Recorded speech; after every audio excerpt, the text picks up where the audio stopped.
Okay, hello everybody. You can now hear us. I hope we What? had. It's not even a technical glitch. It's like a.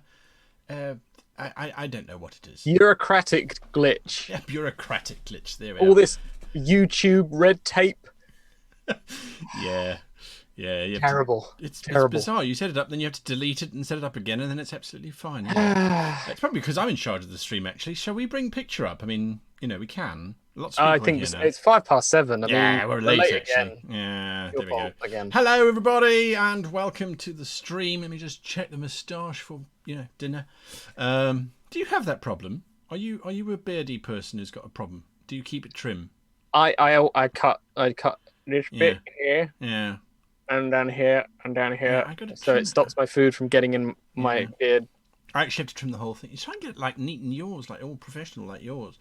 Well, Mine's actually, it's quite a small picture, so you can't see too much detail. But it's actually quite scraggly today. I usually give it a trim. I have just one of those beard trimmers, like those little beard trimmers. Yeah.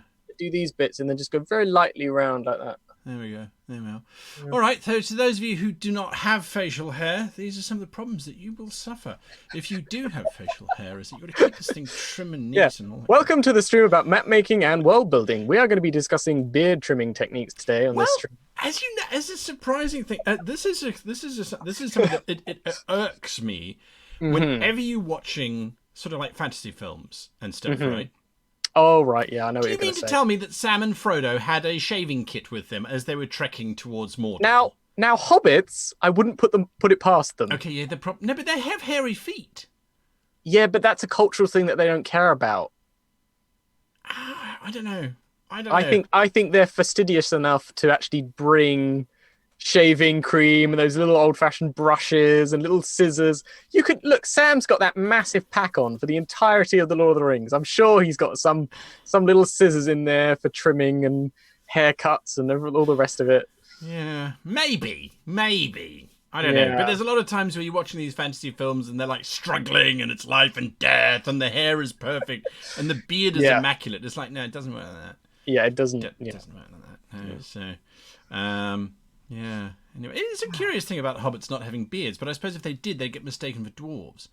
Yes. Oh, do you think that's like a cultural sort of bit of antagonism, actually? It's like, well, we can't grow beards because if we do, everyone just thinks we're dwarves. That would be super interesting in a setting to do it like that. Like, culturally, they can grow, physically they can, grow beards, but culturally they don't because they really don't want to be seen as dwarves. They're like, we're not dwarves. We're hobbits. There we go. Yeah. Or they'd have to do weird and wonderful things. But then I suppose, actually in D&D you have gnomes, which are theoretically hobbits, and they're hairy and furry and all that kind of stuff. So, but then they're very manicured and pedicured, and they differentiate by a very slight frame. And I never really understood the D&D distinction between hobbits and gnomes. I thought they were so similar. They really are. That there's very little. I mean, Pathfinder does it a little better, and there are settings that try and make them a little different. But generally, I think that halflings and gnomes are a bit too similar for me. They're too. Yeah. I like my races to be a little bit more distinct. Well, you do have to wonder. Again, it brings up the whole question of how did the races come to being in the first place. So this is true. There you are. We're discussing all of this today because that's what we've got to figure out. That's the exciting part, isn't it? That is the exciting part. So if you're just joining the stream for the first time, welcome to this crazy stream. My name is Guy, and I am joined by the I wanted to say effervescent, but I don't know. Do you boil or bubble when added to water? Yes, that is traditionally one of the effects that happens when I immersed in a liquid. Here we go. I bubble ferociously. Yes, so there we are, the ever effervescent Kaora. As we are designing a map inspired by your folks' input and slowly making our way from scratch, basically, of this region map. Yes, I said to Guy just before the stream, and I will tell everybody on stream, if you were here for last week, I may have worked on this map today, so there are some changes. Not many changes, but I have finished a few things, and done a few bits and pieces. So should we switch to the switch map? countdown. Yes. All right. Okay. 3, 2, 1, go. That's a big. What, you've done some work. Yeah, I've done a bit of work. Okay, I haven't seen any of this, by the way. I completely lost track of time, as one does. And Kara was saying, "Oh, I've done a little bit of work on the map." I'm like, "Oh, I'm sure it's brilliant. It's lovely." I've done a little bit of work on he the said. map. He said a little bit. A little I bit. love those radial sun things. Now, I mean, those were originally navigational influence, or have they always been sort of just map art? I don't know. I don't know. I think in medieval times they were a bit of both. Yeah. Like old-fashioned maps were very who cares? Let's just put it on a map. And so they'd have random bits and pieces. Well, also, it's a bit embarrassing to have a bit of a blank map, since that's what maps are supposed Exactly. to be. They just fill up all the Yeah. spaces. JHam96, you're quite right. Hobbits are halflings in Dungeons and Dragons, not gnomes. I generally don't actually in my campaigns. I very seldom actually differentiate. I love the little detailing that you do, and that border that you've done, that sort of wave curlicue thing, is absolutely stunning. Yeah, I spent some time.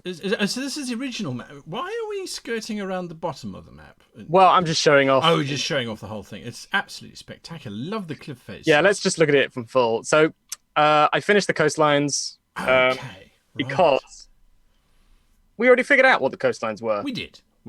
You know, at the end of the day, when you're world building, we could say I haven't put in the rivers yet, so we're still going to smash into these coastlines and create all the rivers going up. And do you do rivers last, or after mountains but before forests? Yes, so coastline first, then mountains on top, then rivers, then forests, because you can do the coastline and then you can put the mountains over the top, right, and get rid of the coastline underneath. So yeah, I also did the little sketch for all the mountains. The little sketch for all the mountains. Yeah. Well, it's just like simple lines, you know. It's not any detail, but we can see now. Yes. Pretty much how the map's gonna look from a line art stage, with a lot of all the big stuff is there. We've got the coastlines and the mountains and stuff like that. So stunning. Oh, I'm so happy with this map. I was umming and ahhing. I've been practicing and trying to do some different things with this one. Really happy with how the cliffs are looking on this. They really are coming out quite beautifully. Yeah, now, this is did the you first draw time. each and every single one of these by hand, or Yeah. Okay, so you did it by hand. I see that there, Ty the DM says, "Man, I wish I could learn how to make my maps this good, but I barely have time for the story mechanics, let alone the map making." Absolutely, but I think, in all honesty, whenever you look at something like this, the beauty of the maps and that sort of thing, for you, correct me if I'm wrong, Kara, but for you, it's not just, oh, I'm drawing a map because I need a map for my campaign. You derive a significant amount of enjoyment from actually making the map. So yes, it's two hobbies in one almost. Isn't it? Map making is bigger for me in many respects than world building. So I'm much more interested in the map making process than I am necessarily in the world building process, although of course the two are linked. And I find that I could just sit here and doodle and do all the little details forever. I mean, you can still see that I've spent all day today doing this. You can see down here that I've just spent ages just trying to get this really nice looking thing. Beautiful. But these ones up here, the cliffs aren't as fleshed out yet. So it takes just a long time to do all the details, the shading in here, and to try and make it look like grass and things. So, you know, it is artwork, you know. It is, absolutely. And it just takes time, and it takes time to learn as well. So if you're looking at this saying, "Oh my God, my maps are nothing like this," that's fine. Don't worry, your maps don't have to be like this. Exactly. Especially for world building. It's just that this is my job, so I like spending detail and trying to improve. And you know, a lot of people say, "Oh, you know, you're very good at GMing and that sort of thing. Why don't you come over to the house on Saturday and just GM a game for us?" And I kind of go, "Well, yeah, and You're a very good accountant, so why don't you come over to my house on Sunday and do my accounts for me quickly too? Because it's funny how people see that. Anyway, there's some comments coming through, and I really want to read them out. Sure.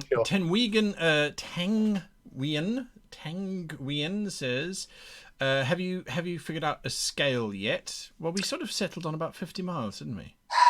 That's where I think it should be bigger. You do. Okay. So be it by the power of creation. It's bigger. I mean, I like the idea that each hex is a mile because it makes it very simple. Yeah. But on the other hand, I think this map is pretty big. Okay. And if it is 1 mile, yes, then the amount of cities and locations we could put in here is kind of limited by just population and all the rest of it. Right. So thinking into the future, if we up it to 2 or 3 miles, it just gives us a bit more oomph for putting locations and making things a little bit more densely populated. So yeah, I want to up it to 3 miles, I think. Perfect. Okay. Perfect. Happiness. There we are. Laura Bones is saying on Twitch that she's just spent the last 3 hours pinning her map on World Anvil. I hope that's for the World Anvil Cartography Challenge. Yeah. I have submitted my submission, by the by, for that challenge. Yes, and obviously I got hold of World Anvil immediately and said, listen, this is just to show people how much fun it can be. I spent the whole day the other day just doing the submission, having an absolute blast. It's a complete cheat. It really is. And I know Laura Bones read my article. Thank you, Laura. I think you're the only one who's actually read it. And you gave it a like. That read my article. Yay! But yes, it was an absolute blast. If you don't know what we're talking about, head on over to worldanvil.com. And you'll see there that they're running a cartography competition, which you're judging, Kara. I am judging it, yes. That's right. I'm going to be looking at that at a point in the future that I am not aware of at this point in time. And I'll have a look. And Absolutely. Well, what's interesting is it's not actually a map competition, which is what it initially sort of feels like. It's actually a map being used to describe a region and then some cool stuff within that region. Yes, exactly. So it's kind of a mix, exactly what we're doing here. Pretty much. Exactly. Yes. We should have worked with World Anvil to basically, tie the two together in a little bit more of a concrete way. Yeah. But it's pretty much exactly what we're doing here on stream. Putting a map and putting some detail and world building on the side. That's it. Anyway, so yes, go and have a look at that. Mega Mawile says, I use a mix of Wonderdraft and Photoshop. Yep, that's exactly. I'm busy recreating a map of a world that I have played in for many, many, many years. And I needed a new version of it at a high resolution. So I'm using Wonderdraft. And we'll be using Photoshop to color. I'm not sure if I want to color it, actually, because I'm not good at coloring. I must admit, I find I think people underestimate the ability to create a world in Wonderdraft, save the image, put it into Photoshop, and then put some effects on it to spice it up. So put some more blue over the ocean and put some more sort of tones and layers on top of the land and things. Because Wonderdraft problem for me is that it looks very similar across the line. Yes. Across all Wonderdraft maps tend to look the same because they've all got the same color and textures and assets. So if you do some more personal things to it in Photoshop afterwards, like After Effects, then you can make it a little bit more fancy and make it stand out. Completely agree. There we are. So Melania Iris says this map is stunning. I agree with you. I think it's looking great already. So Handsome Aaron has a question for us. Now, if you do have a question for us, if you're new to the stream, if you do have a question, please wouldn't you just put the word question in front of your question? Put it in caps lock, then it pops up on my screen nice and big. As you can see, I'm looking over here at the questions. I'm looking over here at the map and at Carol. So yes, but I have seen Handsome Aaron's question coming through here. Do you think it's necessary to create a full world map in a space setting? No, I don't think so either. Yeah. And for me, this is the frustrating part that I have with most science fiction worlds, is that they go, this is the planet of ice. The entire planet is ice. Now, I know that we do get moons that are completely iced, but that's because they're moons. And if you're going to have liquid stuff, you're going to get all sorts of weird and wonderful biomes happening. If there's an atmosphere. I completely agree, and I think that it's often overlooked. And I mean, I'm not going to start a Star Wars hate train, but it was especially jarring for me with the most recent Star Wars films because every time it cut, and especially the most recent film, the last in the I haven't seen Rise of it Skywalker, it cut so quickly between these biomed planets that you had no idea. You could kind of like, you got whiplash from the speed at which the film was jumping between all these different planets. So it was very, it was kind of annoying, but there you go. Yeah, so I don't think you have to do an entire world map. I think the first and most important thing is if it's a space game, they're going to be flying to a specific location on that planet. So I would do it as a region map. To be honest with you, if at all, by the way. I mean, it really does depend on the type of game that you're playing, because they might be there it might be a station or a bunker that they're going to go and investigate, something along those lines. In which case, then you don't want to waste your time on that. Mm-hmm. So there you are. Now. I don't see any other questions. So what I'm doing at the moment is running around the map, looking at some of the things that we had in our little list that we had last time, and just noting down. So I was thinking this could be the volcano, the big one. Okay, yeah. If you're happy with that, or we could put a volcano somewhere else, or multiple volcanoes along this ridge. Might be fun. A ring of fire, as it were. We could call them the cauldrons of hot stuff. Wow, your naming is fantastic. Yeah. Official namer here. That's my job. Yep, I come up with names for a living in my. I do. Yeah, that's it. But yeah, the only name we have right now is the Pharos Badlands. Oh yes, I like the Pharos Badlands, which I think is a good name. Yeah, don't think I came up with it. No, it actually someone was on the stream who came up with that. So so there's a lot of things we need to unpack here. And it's only taken us 22 minutes to actually get into the actual stream itself. So I don't think that's too bad. Aaron Floyd asked the question: will you cover civilizations? Absolutely. That's really where we're going to start moving forward on this, I think. Tonight will be or this afternoon or this morning or wherever you happen to be. Yes, we will certainly be covering that. And that's where I think it's going to get very, very interesting. I mean, the map making is interesting on its own right, but I think that's going to be where it's more interactive for you guys, because we're going to be throwing things out to you and then trying to take them and then trying to blend them and work them together. So so the stream, my viewpoint on this is that I can work on this in the background if it's already been decided. So we decided what it was going to look like, and so I just worked on it in yet today. But we haven't decided what we're going to fill this with. So this is what this stream is about. It's going to be, what races are in here? Where's the cities? Where are the other different cultures and all the rest of it? So this kind of good stuff can definitely be a community thing and an interactive thing where you can say to us, I really want dwarves. Woo! Yeah, absolutely. We did identify that we wanted 5 sort of cultures, but that was with a smaller space. I think we stick with the same number, but now they're on a much bigger scale. Yeah, we could have it split up a little bit more. So we could have races, so that we could have different races in these areas, these 5 areas. But we could have different cultures and maybe a different kingdom, splitting that area apart in that area and so on and so forth. So yeah, should we get people's suggestions on what races let's get there. Let's get there. We've got a couple of questions first. Jamie Brown says, hello, I watched your entire campaign creation series. However, the one big problem I'm stuck with is actually how to write the notes I'll use for the campaign. Do you have any tips? So Jamie, that doesn't really have too much to do with tonight's stream.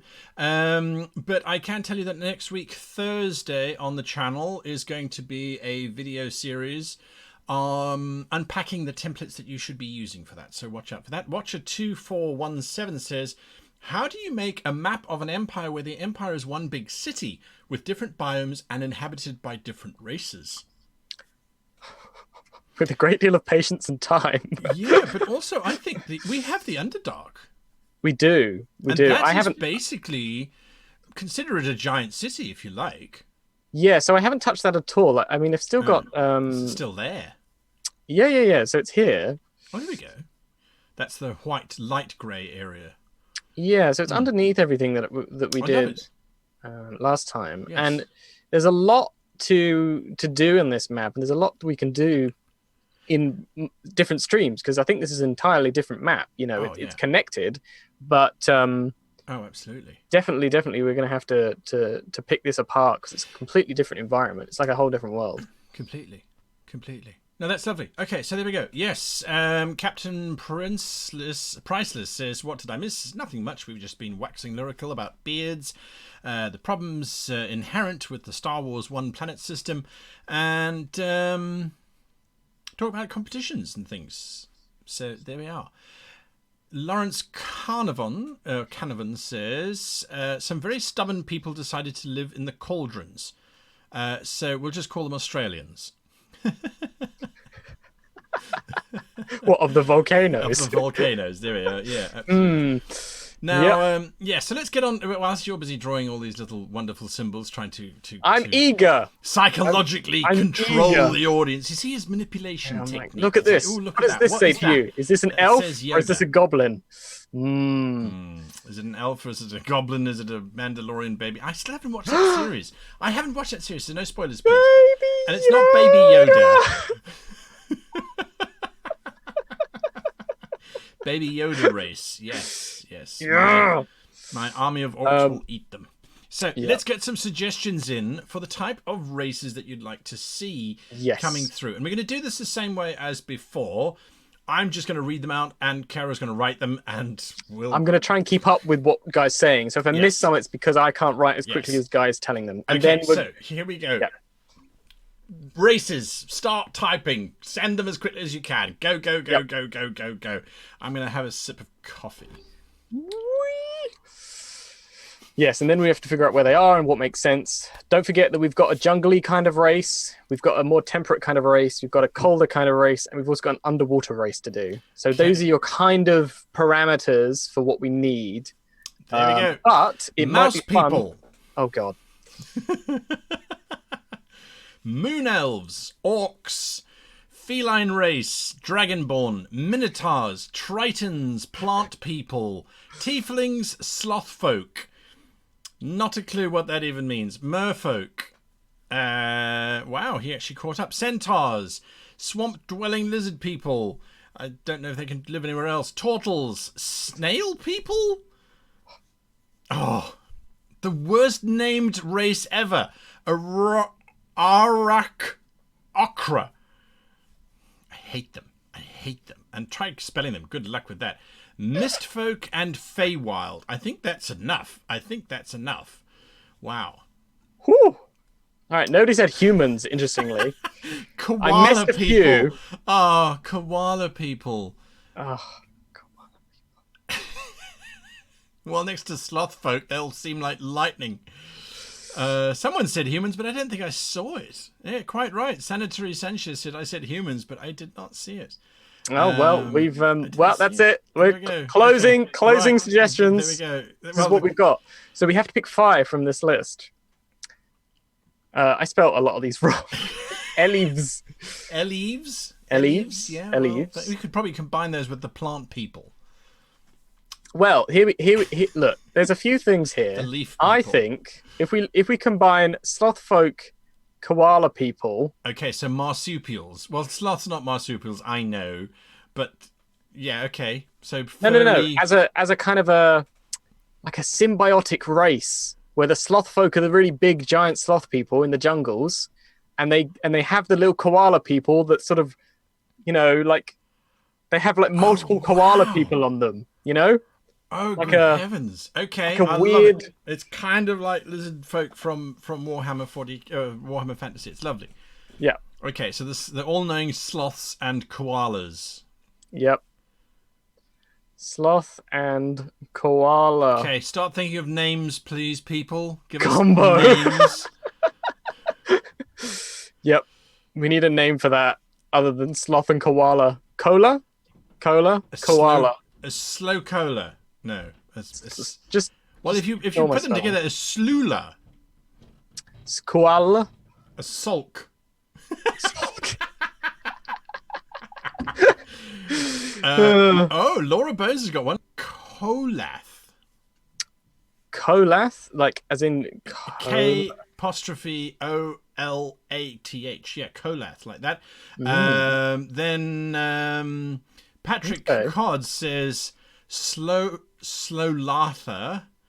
Mega Mawile says Slovakian. Wuha Catram says Koloth. So Koloth is coming up. Koloth is fine. Slowfolk says Aaron Floyd. I think we can save that one as the epithet that is used against them. The Slowfolk. Mm-hmm. Which will pee them off no end. That's fantastic. I really like... Oh, what did I do there? I really like that name, actually. I think that's a good one. All right, so that's the first name done in there. Apostrophes are dangerous. I know I certainly have an editor who hates my use of apostrophes. So where do we want to put those? Shotgun approach. We're putting those in the jungles, you think? I think so. I think that makes sense, right? I think so. Right. Put them in the jungle. Autumn Johnson, welcome to the channel. Thanks very much. Hopefully you'll enjoy the stream tonight. We're just hanging out, having fun, creating a world and filling it with races, weird and wonderful. Yes, I particularly like the fact that almost none of the ones on this list actually are well, elves, orcs, centaurs, lizard folk, turtles, a rock ochre. I hate that name. And merfolk, those are, or millfolk in your case, those are the ones that work the mills and get all the flour down to town. This is mistfolk. This is supposed to be an S. I thought it was millfolk. I don't know what mistfolk is. I don't know either, so we're going to include them. All right. I mean, yeah, let's... Oh! What? What if it was a literally, it was a race of individuals, right, that... are actually microscopic in nature, but they come together to make vaguely humanoid shapes, and when they're together, there's so many of them that their voice can then be heard by regular-sized people. So they're a hive mind. They're a collective, yeah. They're a collective hive mind, but individuals. So they're large individual hive minds. Yes. Holy crap. And they use the spell message between each of them all the time. Oh my god. That's how they actually talk to each other. They sound wonderfully weird. Yes. Where are we putting the mist folk? I don't know. So I'm thinking maybe we put them in the water. Wouldn't it be difficult sticking together under extreme currents? It's like, whoa, dear God, we just lost 15,000 of us. Strong riptide. Maybe. Yeah, maybe. But hang on a moment. What if we had an area that was very sort of foggy, misty, boggy... You mean like the Goblin Swamp over here? Oh, watch out for the Goblin Swamp. Why? Because it has goblins? No, it's got mist folk.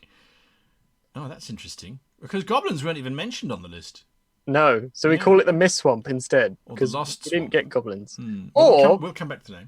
They could be vaguely goblinoid in the forms that they take. Well, I would imagine. Yeah, I would imagine that they'd actually just take on the form of whoever's standing in front of them. Oh, okay. So yeah, just call it the. Well, we'll give a name for the swamp because we never got a name for it. I don't think Goblin Swamp was an official name, was it? No, it wasn't. I don't think it was. All right, so it's a swamp. So we just leave that so we remember it's an actual swamp. Yep. Okay, so the Mistfolk are up here. So does that count as one of the 5, or is that an extra one? Oh, it's definitely an extra one.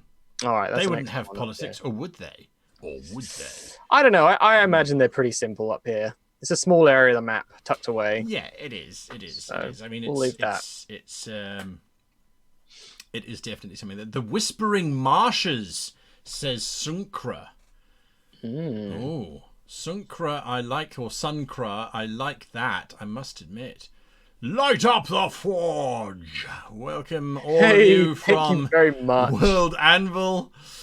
Welcome, welcome, welcome. We haven't got too far. We just made a list of races and or cultures, although these are mainly races. We haven't got to the cultural part yet. No, not yet. So here was something that I wanted to ask you, actually. We're busy sort of putting, okay, this race lives here, this race lives here, this race lives there. I would like to have it where we have two races that are definitely not elves and orcs, where we have two kingdoms that are at war with each other from the same race. Yes, I agree. I think this area here is the perfect place for a lot of cities and towns and villages and politics and kingdoms and dukes and whatever you have. So it can't be a really super weird one because the politics probably wouldn't work, although we could maybe try and make it work. Plant people are technically always, I mean, all plants are competing for their space, right? But yeah, that's a bit boring. The mouse people, mousekin, mousies. Let's give. So we've got to narrow this down. So who's boring? Who's boring? Well, I would say elves are boring. Okay, bye. I'd also say that lizards are boring. Okay. However, the problem that I've got with this list, is that okay. So this over here, this Kolath Slowfolk race, is incredibly interesting because of the race that they are. Right. But they might not have necessarily a very in-depth culture. So they might completely fill all this jungle, and that's their space. They're in the jungle, they live in the jungle, and they're great and all the rest of it. But they're not necessarily going to have a lot of settlements and intrigue and things like that. Whereas... Well, they might, but it just takes a really long time. Yeah, it's very slow. Send the message, my lord. It's like that clip from Zootopia. I really need to send it right now. No, but what I was saying was that maybe we need a bog basic race. Maybe we do need one for this area. At least in part. Maybe orcs of some kind. There's a lot of call for lizard folks on the chat. Oh, really? Saying. They don't like my... Well, by a lot of people, I mean two. Oh. Two's not enough. Evan Eric says lizards are awesome. Daisho Chikara says, no, not lizards. Lizards are awesome. Well, this is a more jungly setting, so maybe lizard men as a much more complicated, much more refined, much more cultured sort of civilization. Oh, so we're not talking. Yeah, very, very advanced, sort of like a mix between Aztec and medieval in a way. You know, got that kind of level of feudalism and city-states and kingdoms and things going on. But we're focusing on lizardmen because you've got this massive jungle here, but it's too thick to actually create kingdoms and things. So they take up this space down here. Well, they're also expelled, perhaps. That's something that I do also like to look at is saying, okay, well, I don't think that this race would fit here. Sure. But if they were pushed out and they're forced to, anyway. So yes, I agree with you. All right. So should we have lizard folk as our primary race? Yeah. All right. Hang on a second. Just. Uh-oh. Sorry. No. What if the lizard folk were more like saurian folk? So dinosaurs-ish. Maybe. Yeah, that could work. I don't know. I mean, I'm thinking. I'm just thinking. I want to twist on it as well. I think maybe we could do gecko people. Oh. Okay. Like a little bit more amphibious than just lizard. Okay. But that makes that... Q squared likes gecko people. Gecko people. Gecko man. Millard Men says gecko people, exclamation mark. Do we want that as our major race? Yeah? Yeah? The land of the lost. Certainly, it sounds like it, doesn't it? I mean, let's just say we can have dinosaurs as monsters and creatures in this region. I mean, it's gonna Oh yeah, no, sounds like absolutely, absolutely not even a question. This is a very jungly, Yeah. prehistoric kind of place. But yeah, maybe we could. Or Okay. why don't we have lizard mans Lizard mans. and gecko mans? Just a lot of man-on-man action happening there. And oh yeah, and the lizard mans are kind of um like the nobility, like the upper class, the very rare. You don't see lizard mans in the streets or in the cities or villages. Yeah. They're the ruling class of the big area here, and most of the people are gecko mans. Okay. So you've got another dual society going on. Okay, so there's lots of questions going on in chat. I like that, and I'm also gonna stand here and say, well, I'm gonna sit here actually because I'm not standing today. I hurt my leg, but I'm gonna stand here and say, so this dual class system that you've got, we've also got that with the Colath. Yeah, but that's more symbiotic.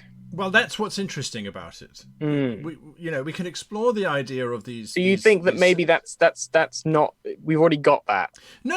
I don't think it's a bad thing. It allows us to then say, okay, if you play in this really weird world, you could explore if the lizard men treat the gecko folk as slave labor. So we get that Aztecian sort of, we'll sacrifice 1,000 gecko men, to the gods. Yeah. Then I think that could work quite well. If the Colath, then it's symbiotic and the whole thing is a happy sort of paradise almost. Then we can bring in some other races that I kind of feel like the mouse people need to almost be bandits. Like the mammals are causing. I mean, I know the sloths and the koalas are. Well, the koalas are not mammals, but the sloths are. Are koalas marsupials? Yes, they are. They are marsupials. Yeah. Marsupials, yeah. Yeah. So I don't know. It's an option. And I also think that we could have the. You said because we've got this extra space now, and we can have two kingdoms.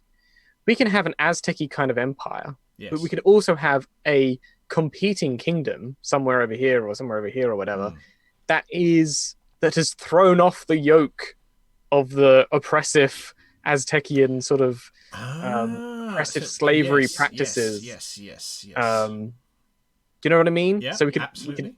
I really like that. I think that's a good one. So we've got Mousefolk could go into the south because the south is quite Arctic. It's tundra, and if you look at what we've got left, we've got Mousefolk, turtles, basically. Yep, turtles. They belong in the sewers. I love that show. Still love that show. Snail people, I'm not sold on. I think we've already got a very slow race. Yes. Slow folk. We don't need slow But people. at the same time, though, if you think of snail people as these big slug-like creatures, and but now put a cape on it, and it's a sorcerer. I mean, because if you look at this, you go, okay, well, we're basically ignoring 5th edition in terms of races and that sort of thing. Oh yeah, I mean, that's gone. Just gone. So if these were our big bad monsters, the slug snail people could be capable of changing their shape because they're literally spineless. They literally have no backbone. So they could be like these big slimy things which have pseudopodic arms and heads and things, and are in the jungles, and they're in amongst the lizard folk and the gecko men and that sort of thing. I just think they're too similar to. I just think when you they don't have to be slow. I guess we know about racing snails. Yes, I guess that's true. Okay, so where do you imagine the snail people fitting in here then? Zoom snail. Zoom snails. The slugs are the huts of this world, says Patrick COD. Well, there we go. Yeah. Yeah. Could be. Could be like that. Could be. I'm not sold on the You're idea. Not sold on of them. Okay, snails. let's park them for a moment. Not, Let's park them for a moment. I'm not sold Okay. on snails. I think they're too weird. well, Too samey. yeah. Okay. I'm not. I want something gritty that I can get my hands on. You know. Centaurs. Now, here's the thing. I think either either centaur, mouse people, or orcs Yeah. need to be in this area. In the desert. No, in the tundra down in the bottom. Oh, in the tundra. Because we've got this. The Badlands is basically this completely desolate iron sort of reddish Could that Badlands. be centaurs?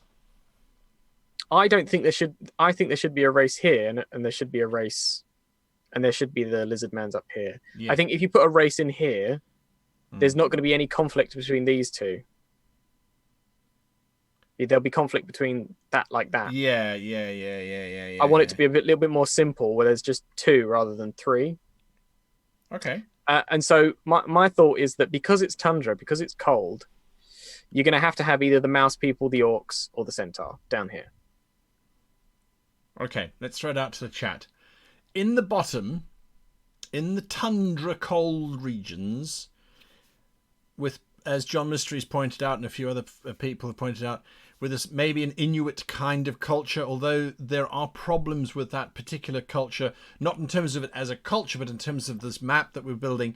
And I'll cover those later on, just remind me. And sure, no, we will never have mouse tours, which is upper body of a mouse, lower body of a horse, because that'd be a really small little head on this very big horse body. Wait. No, don't you do it. Oh, look what you've done. Look at what you've done. And that mouse tour came from Daisho Chikara. Oh, dear. Yeah, welcome to the stream of map making, where we haven't made anything to do with anything. Hunter-gatherer savage orcs. No. Sorry. Humanoid torso with mouse lower body. What? That's just a sort of centaur-y thing, kind of. I mean, mouse body, lower halves are the terrible parts. Anyway, there's your mouse tour. Wait, he hasn't got ears. There we go. Thank you, mouse tour. Thank you for that suggestion. Whoever said that, that's wonderful. We're not doing that, but it's a wonderful idea. Thank you very much. Also, do you love my drawing of a horse? It's like one of those cave paintings with people that didn't really know how to draw. Anyway, I'm good with maps. Okay. What's chat been saying? What should we have down here? Oh, they've been as distracted as you are. Mouseling people need to be about halfling size. Yes, I agree. Rodents can get big too. Yes, absolutely. My housemates have a chinchilla. Do you know what a chinchilla is? Yes, they're I didn't huge. know what a chinchilla was until I moved here. So there you are. So yes. Some people. What are you feeling? What are you feeling, Guy? What do you like? What do you think you can play around with and make something interesting? Mouse people, orcs, or centaurs? I think centaurs. I personally think centaurs, because centaurs can really move around.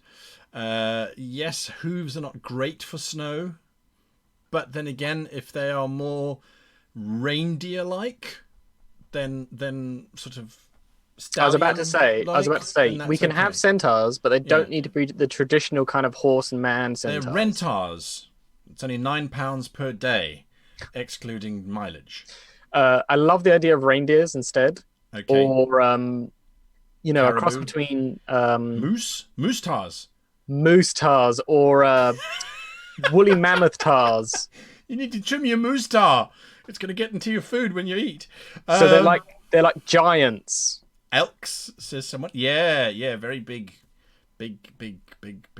elks, moose, yeah. or mammoth kind of creatures with very hairy, thick legs. Mammatars. Wow. Mammatars. Okay. Mammatar. Maybe not that big. I like the idea of moose or elk, actually. Moose is. I mean, moose is big, but yes. Yeah, yeah, okay, huge. Right. Lovely. So they're down in the south in the tundra. Okay, good. What else have we got to deal with? So we've done this one up here in the jungle. Yes. This one in the major thing with lizards. This down here with centaurs. We have the mountaintop city over here. Oh yes, and the water. mountaintop city. Well, the mountaintop city. I mean, that does scream a rock. Yeah, but can we call them something else? Whoever came up with that name clearly did not speak it out loud multiple times. So we need a new name for the rock. And bird people would be dumb, he said, looking over at the map. Too late. Bird people. Hawk folk, says Daisho. Eagle folk. Hawk folk. Hawkin. The Hawkling. Hawking. Hawkling. Stephen Hawking's. Aviliax says Plixicat. No. We're trying to get away from Kenku. Well, technically, but I hate the Kenku idea. What's an interesting bird that you find in a jungle? Is that jungly terrain up there? Well, it's kind of this kind of latitude. Well, we could call it the Macawn. The Macawn people. The Threecan people, because we can't call them toucans. Why not? Well, because toucan, I don't know. It takes more than two to tango, so three. Oh, it's dying. It's dying. Werebirds, raptins, the raptins. Raptins. Well, bird of prey is a raptor. Raptin could work. The rainbow-coloured birds. Wait, no, I don't think that's a suggestion for a name. The hawk people could prey on the mouse people. Well, we don't have mouse people. Yet. Well, I like the idea of them being a very strange mix between sort of raptors and exotic birds of prey and things. Talonfolk. Something along this line. I think Tiger Matrix 14 came up with the idea of talonfolk. Vultures, of course, says oddly shaped dice. Toucanians, says Diane Hicks. Toucanians. It's a bit of a mouthful. Toucanians. Yeah, I like the talonfolk. I like the raptins. Yeah, I like this. It could be another case of they're called the raptins, but they're also colloquially known as the talonfolk. Yeah, absolutely. Flamingonians. Ooh, the Talonborn, says Jamie Brown. Talonborn is quite nice. Yeah, that's a nice, combination. Yeah. Contigas, says Laura Lipine. I don't know why I said it with that particular accent. Tukari, the Tukari. Tukari, that's a nice sounding word. Tuccari. That comes from David Bale, the Tukari. Sunkra suggests the Cloud Chasers. Oh, that's really cool too. Okay, so we've got a whole bunch of names for this. People really excited about the absolutely Cloud Chasers. Yeah. Okay, so it seems like you guys actually like the idea of putting us the birds. The Tukari gets a thumbs up from Laura Bones. Yeah, I like that too. That's a nice name. Right, so what we've got left is the ocean people.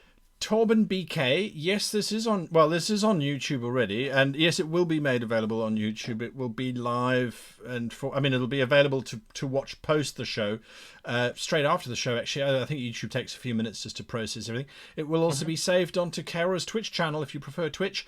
That's Kaora, twitch.tv/Kaora.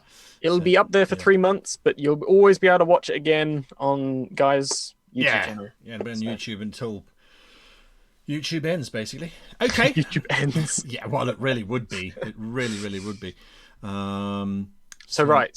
Spread your mouse people all around the map with a nice even consistency and bake for 200 minutes.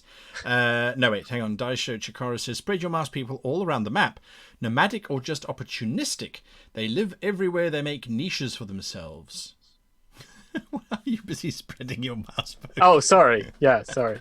Maybe they become like these sort of tinkerers, fixer-uppers, gypsy mice, basically. Oh, let me read your fortune in my crystal ball whilst my husband steals your horses. kind of makes sense. Although you got to wonder why the lizard man Don't eat Aztecian them. people wouldn't eat them and slave them. See, it's when you ask intelligent questions like that becomes a bit of a problem. Yeah. If they're the major race, then the mouse people are not going to have a good time. So I would say that we've got some good choices. Oh, don't want to move all of that. We've got some good choices here to put in the water. All of these don't work in the water. The mouse Traditionally, folk are pirates until a big wave happens and then they all turtles. drown. I think turtles is too boring. Yeah. Well, what about, hang on a moment, because we've got the Underdark too, don't we?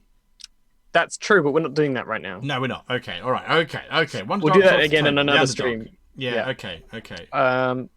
So I think we've got mouse people, orcs, plant people, and snail people left, and they can go in the water. Now,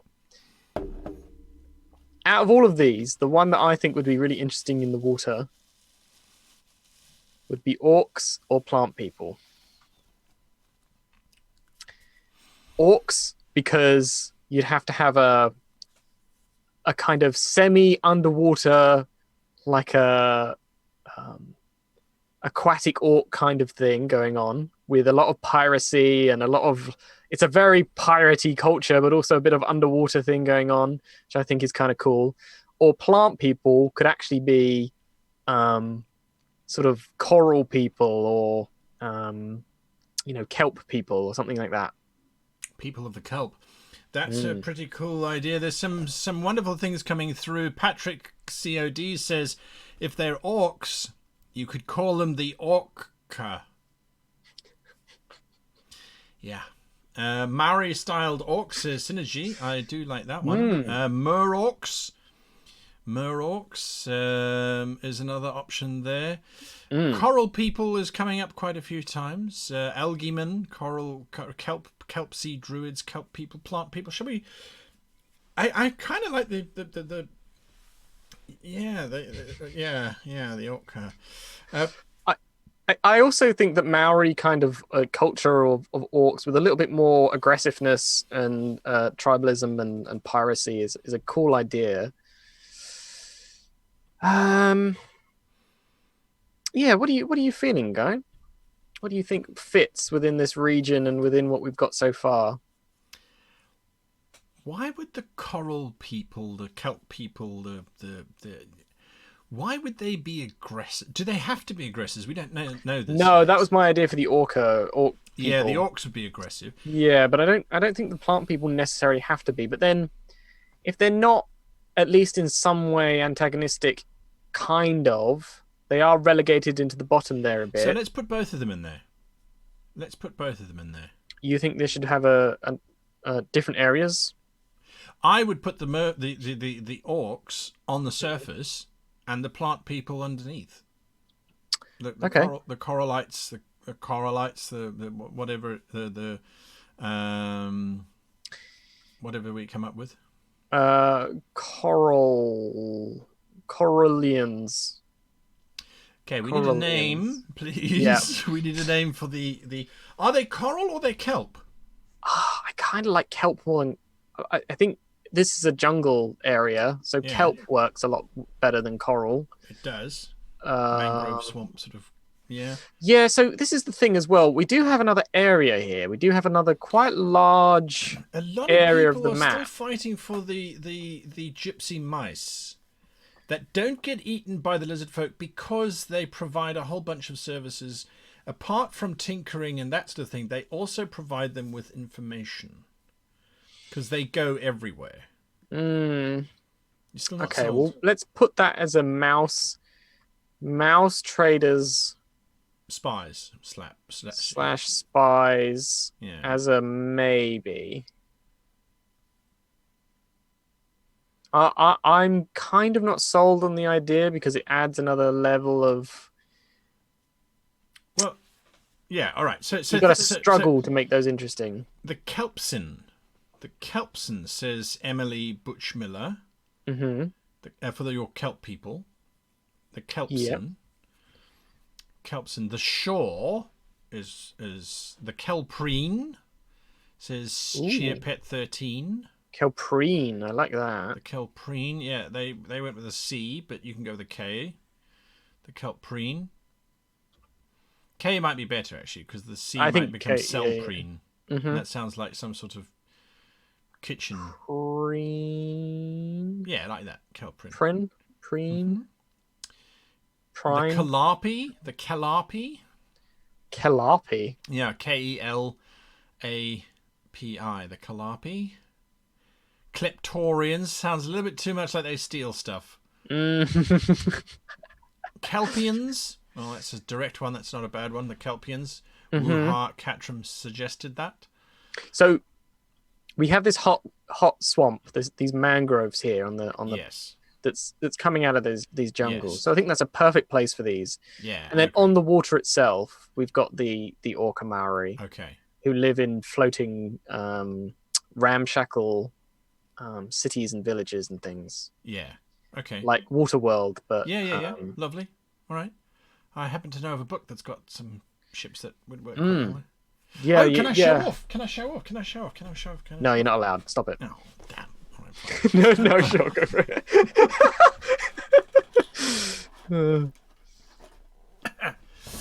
This is my favourite. It's not my favourite moment, but it's a very What the hell is going on in my chair? It's a very satisfactory moment. I know. The first time I got the blood grotto. Yeah. Oh. When the hardcover, so the hardcover has arrived. Oh, look at it! It's so thick, so pretty, and it's so. Look at it! It's so thick. Yeah, it's a nice big thick book too. Which I'm were you really happy with the print quality, the pages and things? I am. It arrived quite literally this morning by a special courier, I have glanced at it. I have looked at it. It's prepared for me to start reading through it because that's the next process. But anyway, sorry, we digress. Yes. Anyway, what were we doing? Right. So floating villages, Orca. Yes. Okay. Cool. Right. Eseltrit says that mouse people could also provide a messaging system because they're quite fast. So that could work.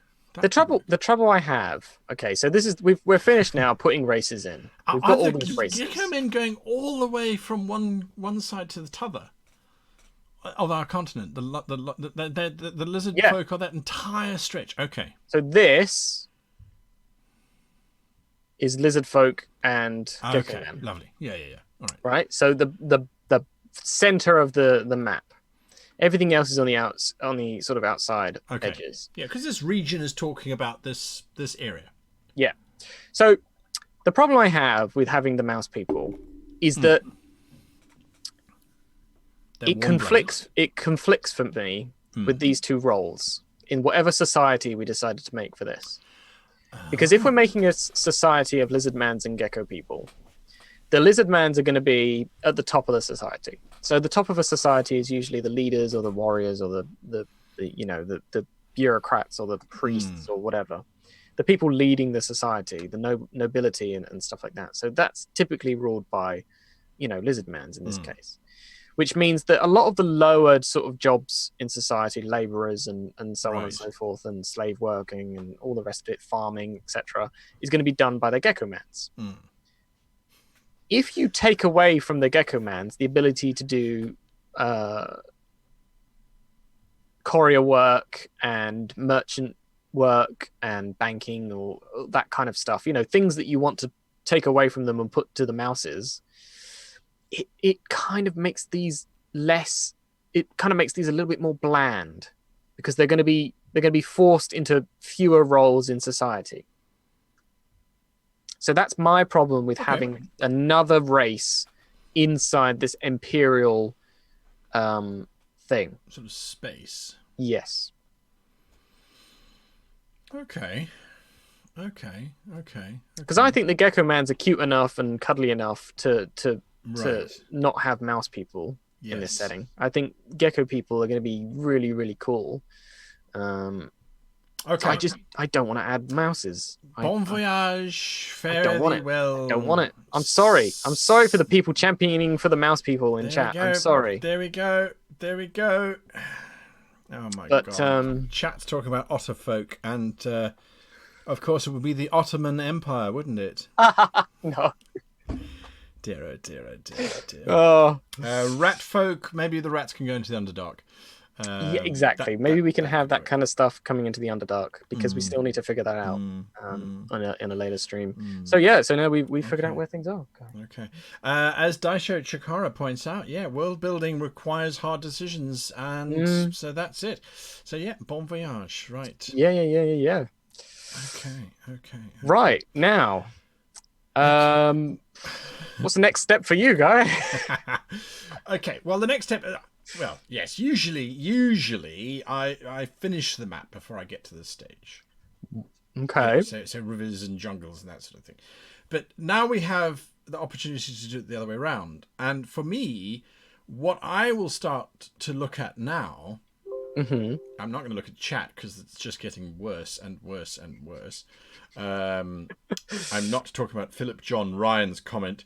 Pull the otter one. Oh no. Oh yes. It's definitely going down. So yes, what I usually start to look at now is I look at each of the different nations, and critically, for me, is why would a player want to be in there? Because we're not writing a book. If we're writing a book, then it's an easy answer. Yeah. But we are positioning this as a role-playing space. And so as a result of it, you go, okay, so why would a player want to be in this space? What is it that is going to make them go, oh, actually, I think exploring the lizard folk gecko space is actually it looks quite cool. I want to go there. Or the tundras with those moose tars. We need a name for them, but we'll Moose get there. tars. With the mutars, mutaru, I suppose. With the mutars, we want to go there, or we want to go to the bird island and be birds and flying around because we have no humans here. No. Unless the humans are a slave race and they are all slaves. No, I'd get rid of them. We don't need them. Yeah, so we're making our new RPG where there are no human races at all. Well, let's say that this is a region. It is. This is a region of the world. There could be human populations elsewhere in the world, so you can get human characters. They would just be outsiders into this world. They'd be outsiders into this region. Okay, so then why would they go there? Maybe this is a South American situation. So they're going for the coffee, cocoa, and gold. Yes. Yeah, this is a jungle, South America. I mean, this is obviously jungle up here. This is more Argentina, Chile kind of areas down here. And right at the bottom here is the very tip of Argentina with much more colder environments. But generally speaking, it's quite exotic. There's a lot of things here that you wouldn't find in a more traditional sort of human-centric sort of place. So I would say exploration is a big part of this. Possibly that everything is very closed off. A lot of these societies are quite difficult to get into. There's a lot of old secrets. There's a lot of history here. And the reason that you want to explore it is because it offers a lot of interesting olden sort of stories, but also things are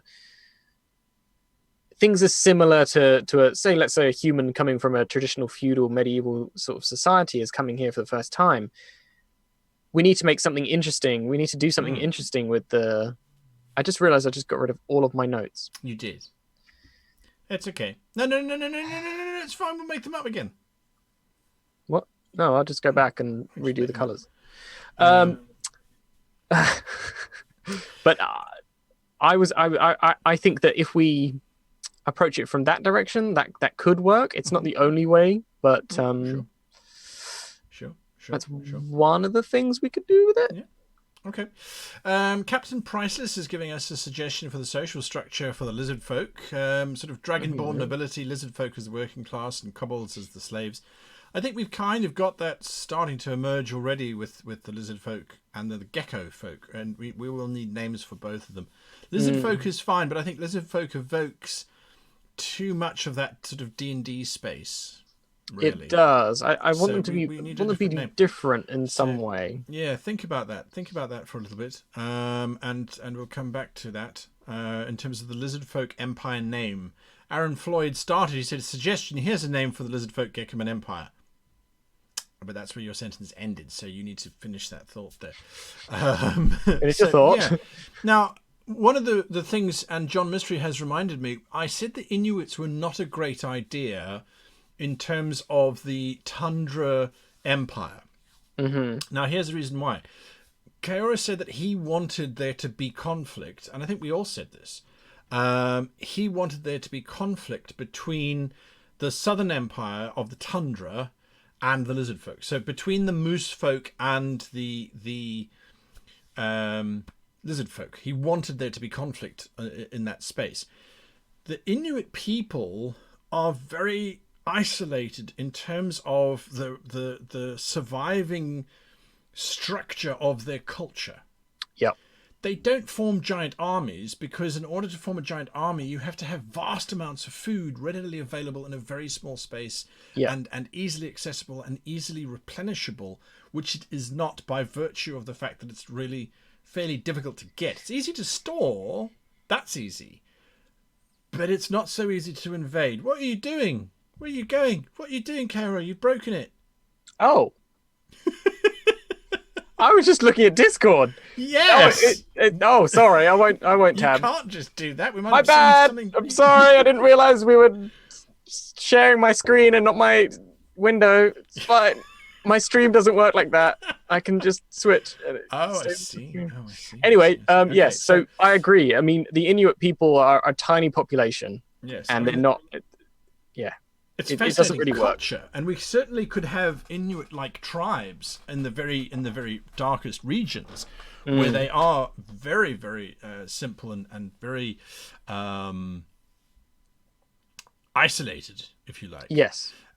Simple is the wrong word. I mean, simple in terms of their empire structure. So very, very strong family focus, strong links to the land, but they're not going to invade. Let's put it that way. Lawrence Carnarvon, a temple with a jungle suggestion: a temple in the jungle with 6 giant slumbering stone creatures, many of them long since thought to be dead. Yes, we'll get there. Absolutely, keep that thought. I like the idea of these giant sort of stony structures and things that the sloths have built. Maybe it's the 6 sloths. Oh, there's alliteration for you that control this thing. 6 sloths. So we'll get there. Do we have remoras? Yes, those ice creatures. We certainly can do that. Cameron F says lizard folk should be called the Zilla. The Godzilla, maybe, perhaps. Oh, Godzilla. Yeah, I unfortunately can't use that name because in South Africa there was a very prominent politician named Helen Zille. She actually won an award as the best mayor in the world a few years ago for what she did for the city of Cape Town. But anyway, Watcher2417 says, what languages do you use to name regions or cities? I use German, my mother language, Icelandic and Latin. For example, the tundra, the name Nix, which comes from the Latin for the word snow. I generally, once we've worked out the basic inspirational race, will then use that race as language. So, for example, with the lizard folk, if we sort of saying, well, they're Aztecian or something along those lines, then most likely we would then go with a more Mesoamerican bastardization of Aztec and the like. Yes, absolutely. Yeah, although and that's something that I really wish. It's funny how we have these entrenched cultural go-tos. That lizard folk are Aztecian, and I think that does definitely come from Warhammer. Yeah, I don't think we have to go so far in that direction. Why don't we leave South America alone? What if we went somewhere else to say, like, now it's gone completely out of my head. Who built those giant temples in Indonesia? The Indonesians, I suppose. the Khmer that I was playing. Yes, the Khmer. Something along those lines, maybe. Yep. I My knowledge on that area is like less terrible like mine. Yeah, I know, but than I'm not against that. I think that we don't have to make this as South American-y yeah, as we've been talking about it, yeah. but that's the vibe that I'm kind of getting. But we should make a purposeful point to step away from it a little bit and see Yeah, if we can come up with something a little bit more interesting. that's it. Some Because suggestions are India. the trope is a little bit overdone. Yeah, especially if we're breaking things like a completely humanless space. So, Mm. Laura Bones suggests the El Chesen for the moose tars. The El Chesen. El Chesson. It's an interesting one. Or the Tarandar. The Tarandar. Could be. Could be. Wait, who was that for? The centaur elk moose people. The Tarandar. Throw out some ideas. Throw out some ideas, folks, as to what you think we should call the centaurs that are actually based as moose or elk. That basically it just means the hooves are shaped. Well, no, let me do this correctly. They're what's the word? Their hoof is split. They're not actually a hoofed animal like a horse. They're more related to a camel. What are they called? There's a special name for them. Anyway, someone will know. Someone smarter than I am. It's not going to be me. So, what we've been talking about for the last few minutes, has that answered your question? Has that answered in your mind what's interesting to a player about this region? No, yet? not at all. I mean, it's definitely given me direction in terms of hearing what you are saying. Like this is like almost a land that is difficult to get into, so people will go here for grand adventure and that sort of thing. Mm-hmm. Oh my god, I think we just have to ban chat. What are they doing? Well, the name for the moose centaurs should be the Mussolini. Oh, for God's sake! Des Kiers, I'm not sure how you pronounce that, but yes, definitely. Yeah. So there we are. Cloven Hooved suggests Bill Kerman for the name that I'm thinking of. It might be. But there's a very specific name to the way that the feet have evolved. All right. So the lizard folk, gecko folk. I think that. Yes, it certainly can be this great space of glittering gold. Oh, there we go. Ungulants, I think is the correct name. Or Digitargrid. I think it's ungulant. Anyway, so there we are. Yeah, so definitely the players could try and get into this plains temperate area because of the treasure and that sort of thing. But why would you want to play a Gecko Man? We really need some names for the lizard folk gecko people, please. Why would I want to play a Gecko Man? Yes. Why?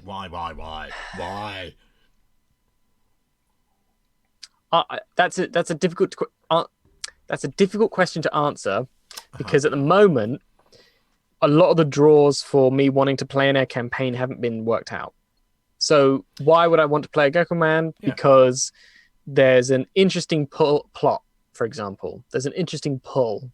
The setting so far would pull me in, but I'd need some other kind of hook to be going, oh, okay, so I'm going to play on that. So we already know somewhat that we want the Zilla people, the lizard people, and the gecko people to be the main society with intrigue and politics and kingdoms and so on and so forth. So that's kind of helpful in knowing that if we were playing a game, so if we were sort of trying to work out a campaign or write an adventure for this world, I would say that with a kind of in a very large basic capacity, this area here is the area in which you start. Or a single point here. Yeah, you'd be beached or shipwrecked. Or Yeah. So you either start from a point where your first introduction, you're not a part of the world, you're coming into the world. So you've got two choices. You're either coming in or you're a part of it. So you're either starting in this area as a gecko man or as a part of these kingdoms, or you're coming from the outside. Now, if that's the case, then that means that everything around it, all these cultures around it, can be for plots and for interest and for things, because you might want to come from this to go out of here.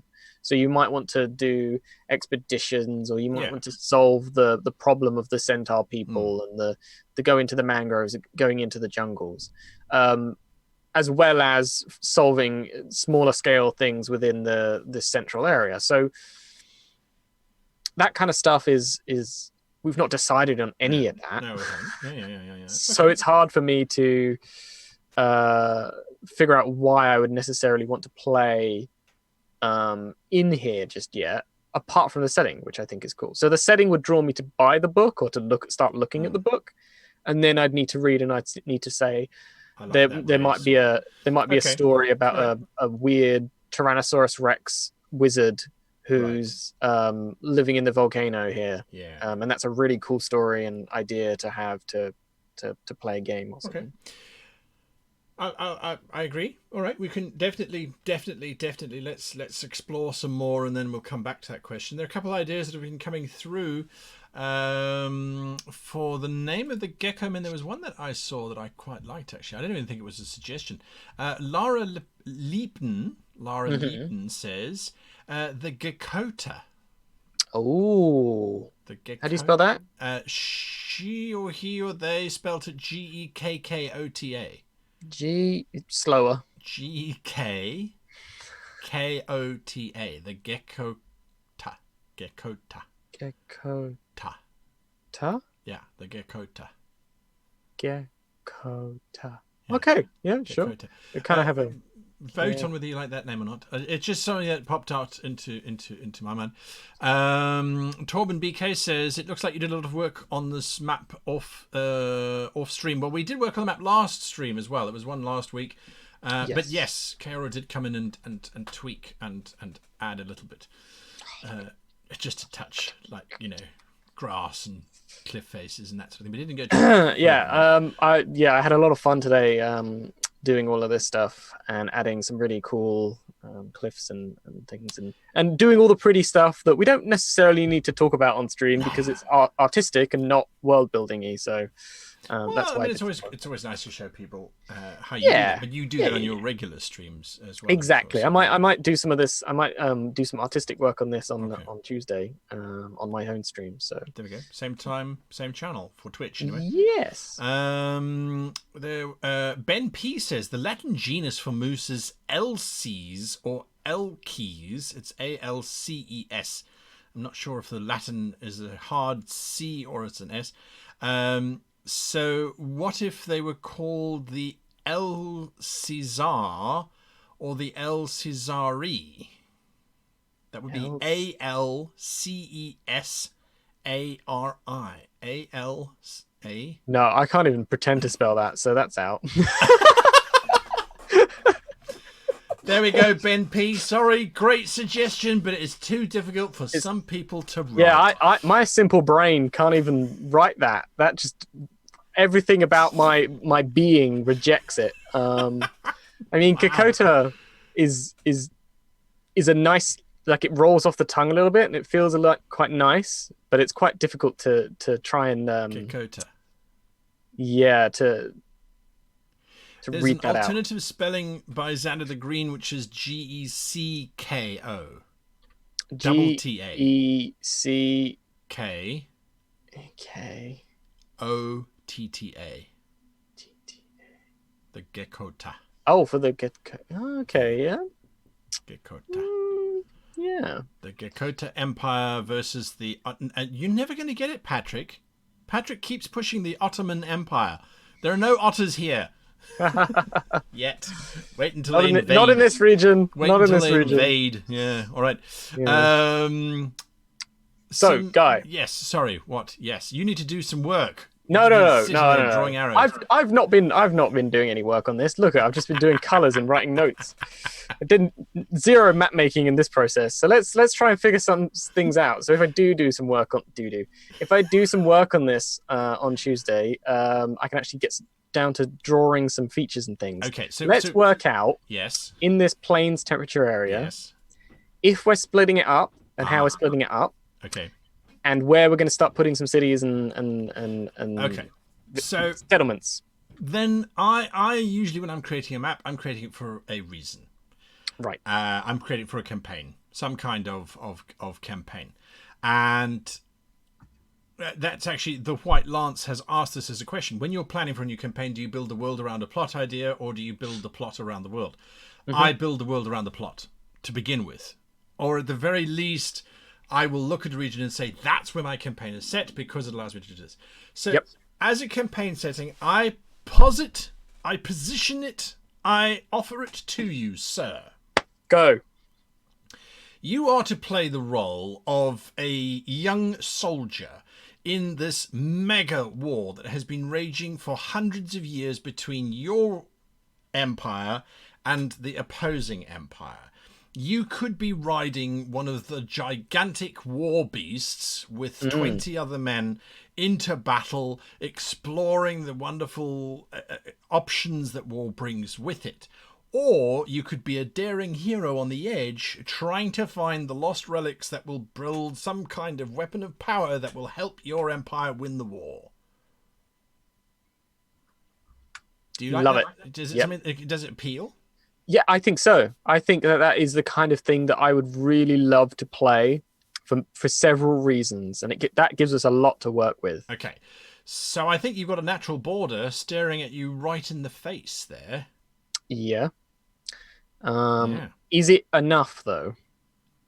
Well, what I like about the river is that it gives you a whole lot of options in terms of they are trying to dam the river so then they can get their troops across.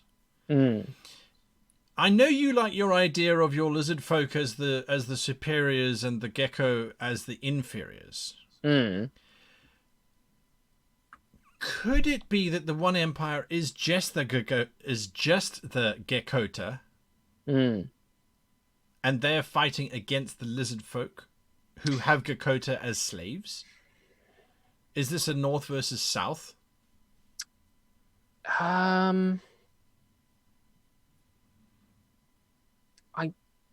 I want there to be a lot of black. I don't want there to be black and white. I want there to be lots of shades of grey. So I want this to be on the surface, this is cool, it's lizardmen and gecko men. But underneath, there's a lot of shades of grey. So the empire that you're fighting for isn't necessarily good. And the empire that you're fighting again isn't necessarily bad. It's a very sort of weird and wacky thing, and there's a lot of propaganda, and there's a lot of like, maybe throughout the setting you realize that actually your empire has done some horrific things, and so has the other one, so you have to defeat both of them and end the war that way, and so on and so forth. So I'm quite keen to... I like the concept of there being lizard men in charge of one empire, maybe both, because then it means that they're kind of similar. Like they have differences, but they're also similar. So that's why it turns out, or the part of the plot is that you have to sort of go against your own people or your own empire and so on and so forth. Well, the one thing that I'm kind of trying to question here is,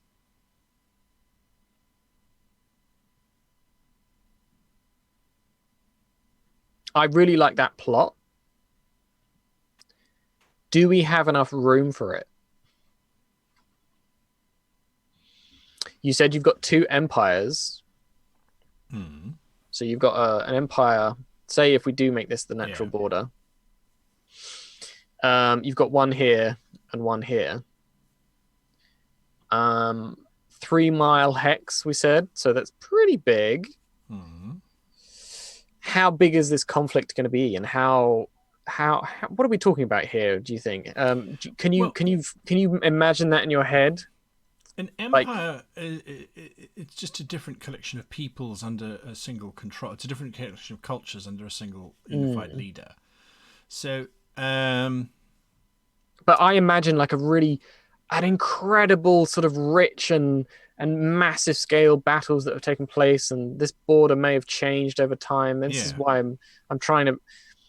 I'm not sure about this as a border either, because I like the idea of sometimes the border being here. Like, well, I think it would have started at the river, and then you can use that as your guide, and then distort it as you tell the story of the battle. Yeah, true. Like history would have changed it so that there was a crossing, and all right, maybe that's fine. Okay. So strategically, the Empire on the west would want to actually take that lower bend in the river. Yeah. Because then they could shorten their border if they took that entire sector. Yeah. So yeah. Getting back to your question, are you worried the map's still too small?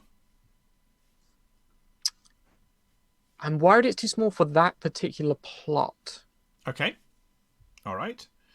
I'm not worried that it's too small. I think it's a pretty. I'm perfectly happy with the size of the map from an artistic standpoint, and from a hex standpoint, from a distance standpoint, for adventuring in. But for that particular plot, it seems quite epic in scope. And if you work out, like, I don't know, I always find this really annoying when I'm drawing maps, but if you're trying to do things realistically, you have to work out that, say there's a city here, up here, there might be several smaller towns around it and villages, and then there'll be another city here, because you can't have two cities too close, right, within a certain number of miles, because there's not enough smaller towns and cities to support it. Right. And so you only get, let's say, in this area, you only get 4 or 5 large cities in this empire along this big river. No, I completely buy into it. I think it's cool. We've got a lot of options about the Underdark is being mentioned in chat. And all right, so all right, giant wall maybe doesn't fit in this region. I'll take that. I'll accept that. It doesn't mean that it's not a smaller scale. Next story. All right. Okay.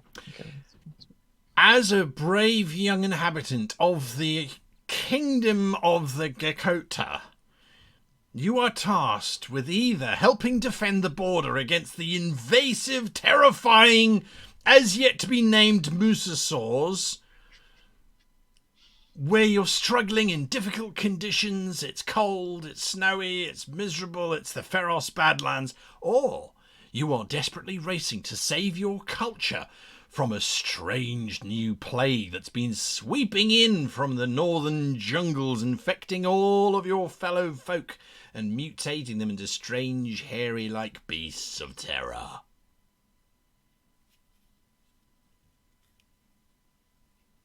No, I like the first one. I like the idea of kingdoms warring. Okay. I'm being honest. I like it more. No, absolutely. The concept of plague is interesting, but for me, that's secondary plot. That's not a hook. Oh, all right.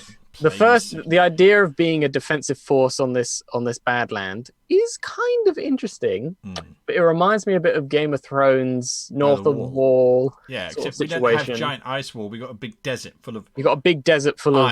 Iron. Which is a kind of story that you could have anyway, as well as the big kingdom thing here going on.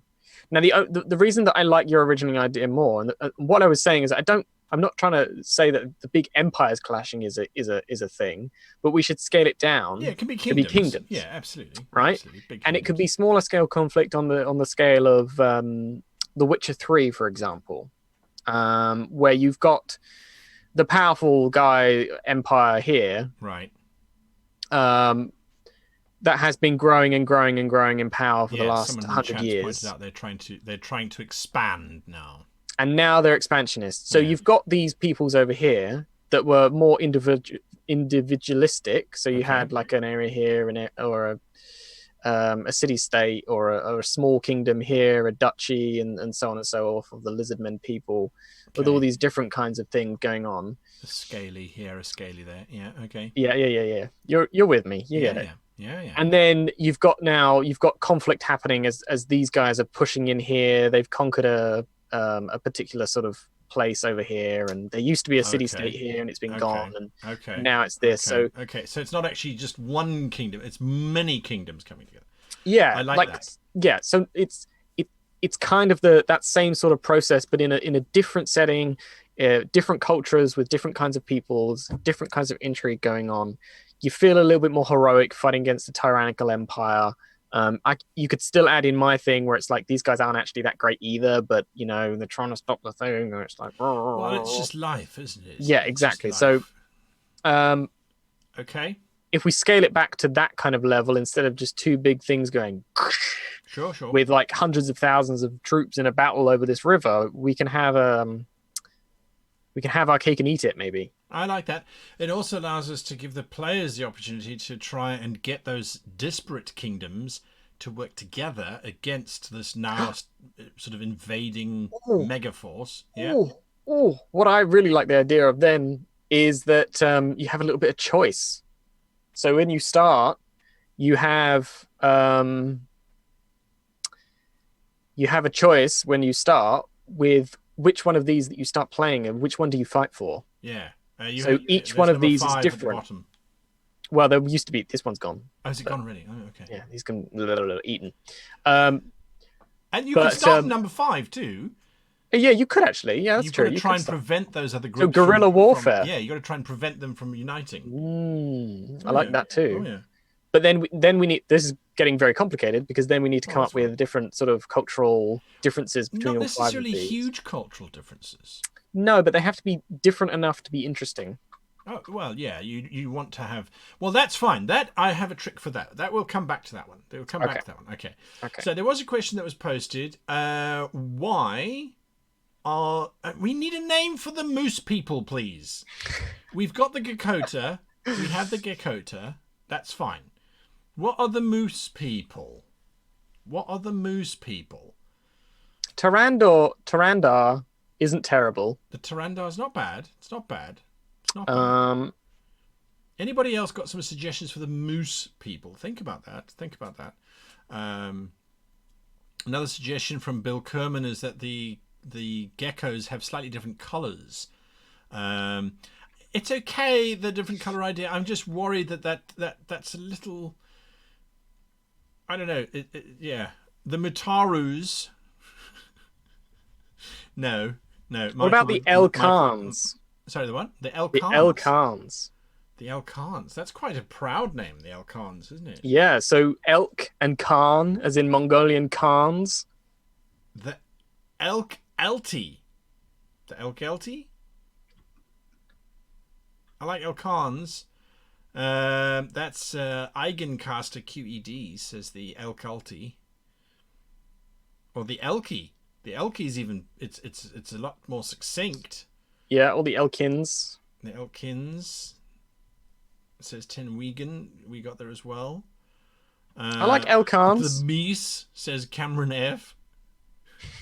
The Meese. We're in the Eldafkins. The Eldafkins.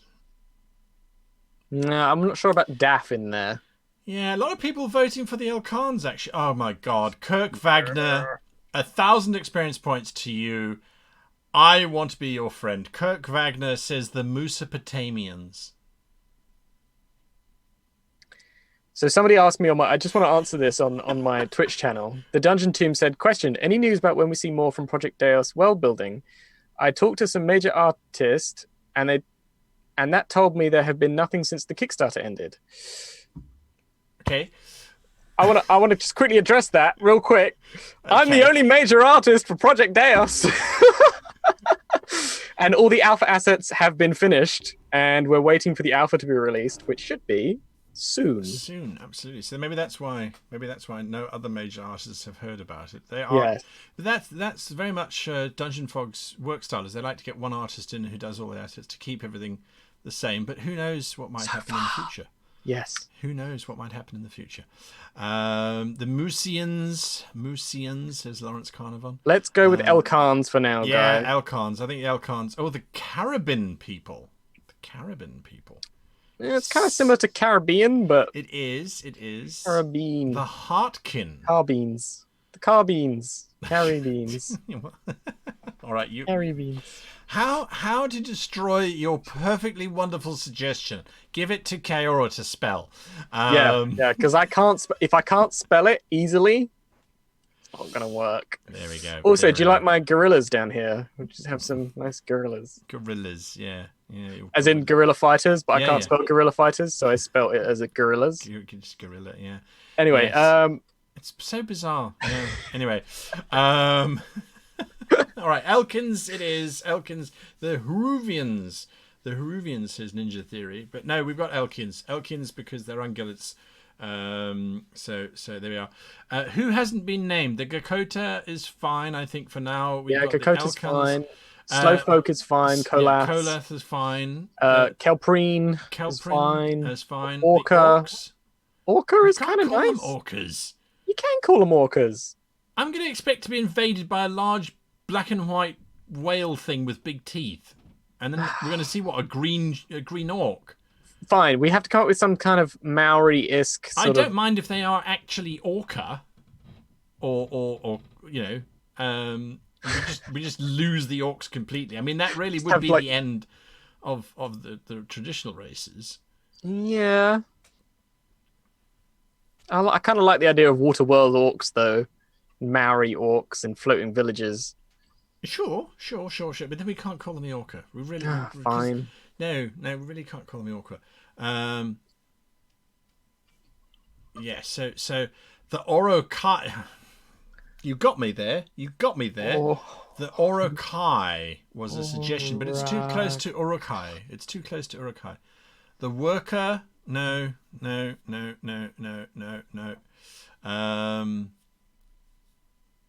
orcs riding an orca. Yes. They certainly can. Absolutely. And I'm not going to point to the fact that I actually have an orca ship in my book, except that I have it as being ridden by the sea elves. They control the orcas. Oh, God. Here we go again.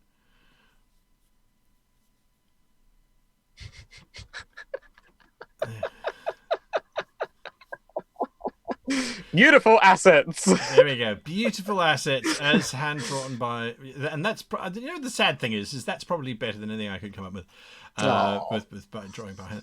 The Orkunda, the Corks. Oh dear. Okay, look. We don't need a name for the orca right now because they are the Orkani. Okay, let's say Orkani. Lucas Morn says the Orkani. I like that.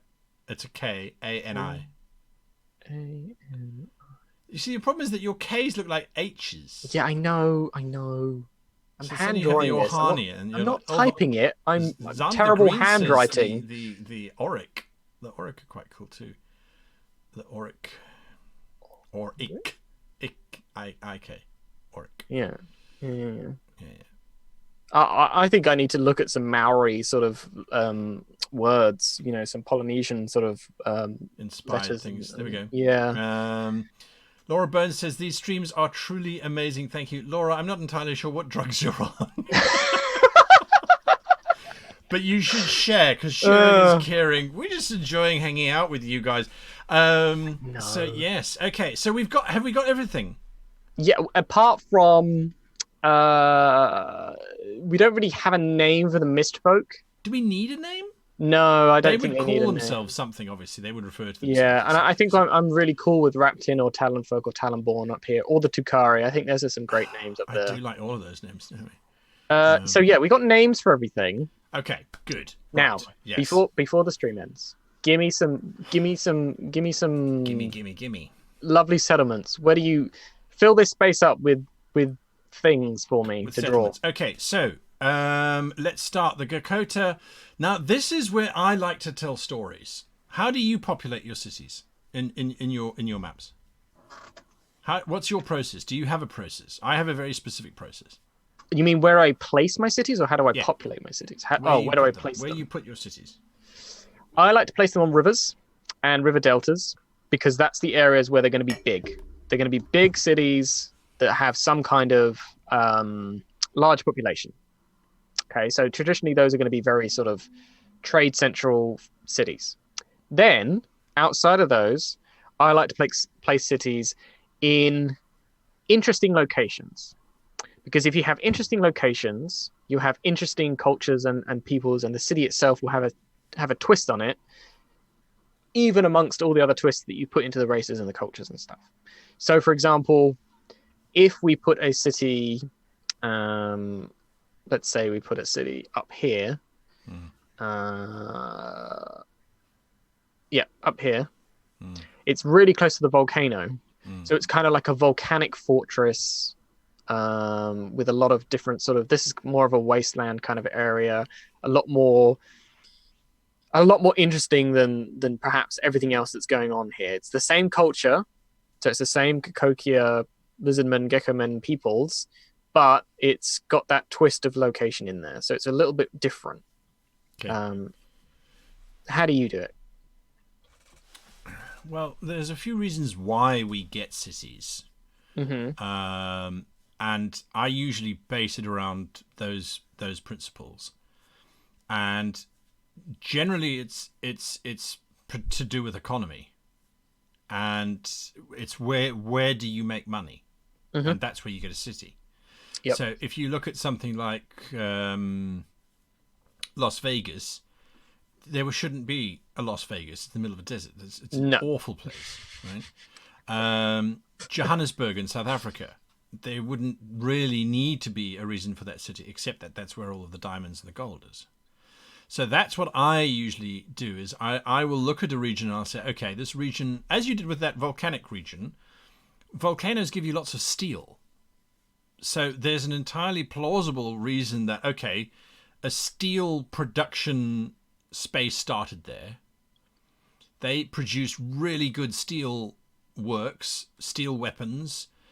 That allowed them to sell that. That gives them money. Money means that people are going to go there. The steel miners need to be supported. They need to have prostitutes, and the prostitutes and the miners need to be fed. I'm not joking. I mean, this is usually how. No, I know that's how it works, and that's yeah. Yeah. So, are these people particularly agrarian? Because that's according. There's a wonderful series of books, but another big reason for cities is agriculture.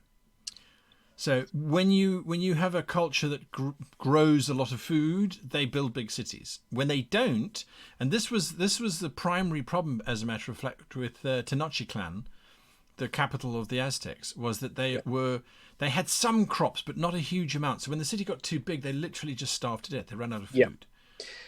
I would say yes, because I want this area, I want these kingdoms to be quite. I want it to go beyond the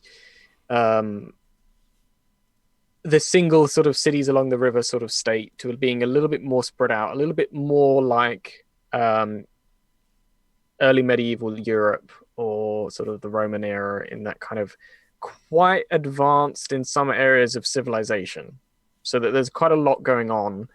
Because once you've got that kind of level, you move past basic needs and you start to focus a little bit more on luxury items. You start to focus a little bit more on war. You start to focus a little bit more on a lot of other different aspects of society other than just basics, which I really think is important for this area in particular. We've got a lot of political things going on with all these city-states and empires and kingdoms and things. So I think that's important. So yes, I would say they are pretty agrarian. There is quite a lot of farming and such going on. Okay. Which leads me to ask you a question in the sense that, is there not enough rivers? Do we need some more rivers? Well, I'm going to ask you this question. Mm-hmm. How do they move large amounts of stuff? Dinosaurs. Okay, massive pack animals. No, that's fine. I really don't have a problem with that. Pack animals and caravans. Okay. Works quite well for me. All right, then that's absolutely fine. So we really then end up with a very Romanesque type of culture. Yeah. Very big roads. So then we don't need more rivers. We don't need huge rivers. I'm going to put another one in there. Okay. Because I like the fact that this space is a little bit empty. If we put something bigger in here, we put another river in here, that means that this empire can potentially have the ability to have more cities, which gives it an advantage over everything else. Okay. So I'm going to put one in there like that. Sure. That's not the final position, but I'm thinking that's a good place to put another one. All right. Most likely the culture would have started between the two. So you would have had an easy life on the coast. So you have two cities, one at either of those rivers. Yeah. Because they can support big populations, they can trade with one another. There is a lot of opportunity for life to flourish, basically. Yes, I agree. I think there is a good place. Yep. And on the other, yeah. Oh, this side of you probably have the city split, with the mountainside being for the wealthy, because they can live on elevated platforms, and the lower side would be probably a little bit more boggy because the watershed is leaning away from those mountain ranges. Probably more fields and that sort of thing, and the lower the denizens. The reason why I ask you about transport is because transport is very, very important, and especially in South America where there wasn't massive transport. Well, it was human power and the llamas. Llamas were good. True. Although I will say that this area isn't South America in the jungle sense. Yes. Because this is more temperate. So there are a lot of plains and normal temperate forests down in here. Absolutely. But yes, no, I agree. Transport is critical. And the benefit of having two very large rivers means that we can have cities along these rivers. We can have barges. Absolutely. Well, so now you start to tell the story that you have this double city, and you go and you say, well, what do they need? They need labor force, they need grains, they need wood to build their boats.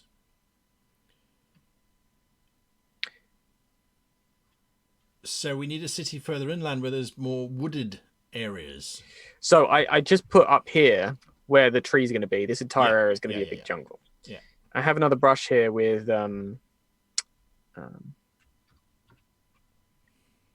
not green, apparently. Well, it's greenish. It's a hint of green. There we go. Hint of green.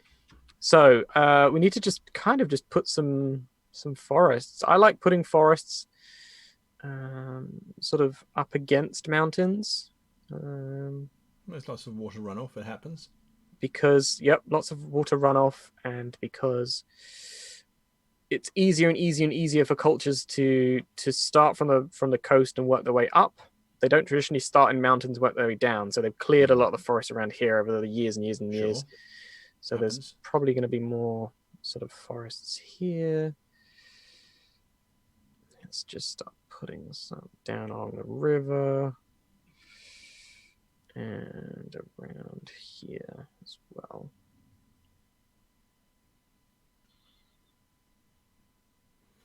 There's a suggestion here from Crafty Method who says, well, rivers through the mountains to get wood to the coast. Certainly there would be an industry of transporting that wood down the rivers to get to the cities where they turned into boats and used as warming fuels and things, because there is that Arctic tundra just below them, which could get quite cold. But I also think that there would be probably, with the Kolath, a big trade in importing wood from the jungles. Very hard wood. Maybe the wood in this area, in the temperate area, is actually not that great for building strong boats and barges. It might not grow very tall and straight. It might be more acacias and that sort of thing. So you're limited in your boat size. Which is also something, as the empire gets bigger, so does your vehicles of war, because they need to move around more efficiently. So that's also an interesting one. For those of you that want to know, Kara, you have a stream on your own on Tuesday nights, is that right? I do, yes, I do. At what time?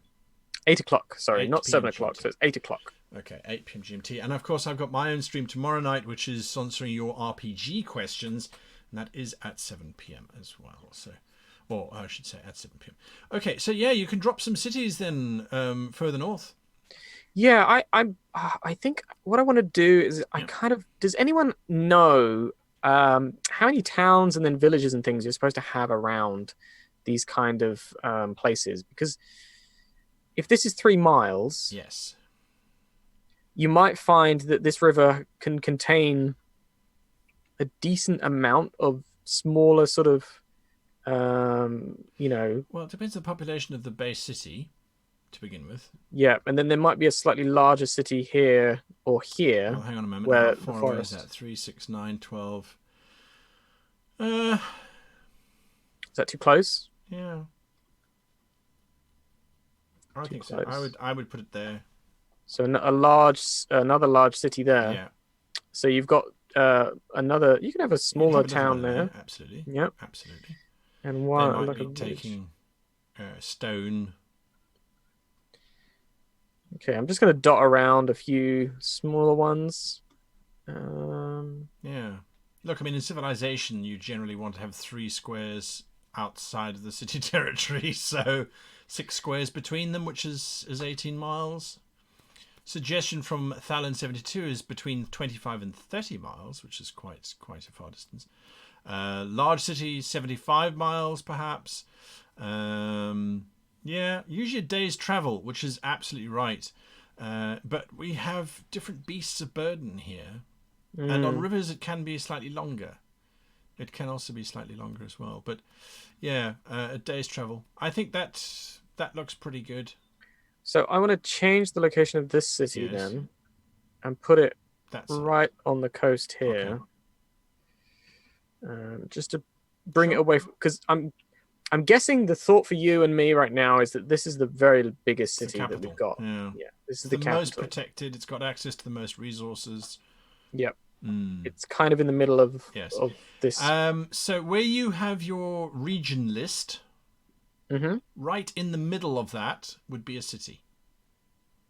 Right there. And it would be a fairly large city too. And could quite possibly become the capital. And there's a reason for it. All of your other cities would cross through that by road. Right. Yep. From the north, from the east, from the south, and from the west. Okay. By virtue, it becomes the most important city. I don't need this. You don't need the regions anymore. We're done with this. Get rid of that.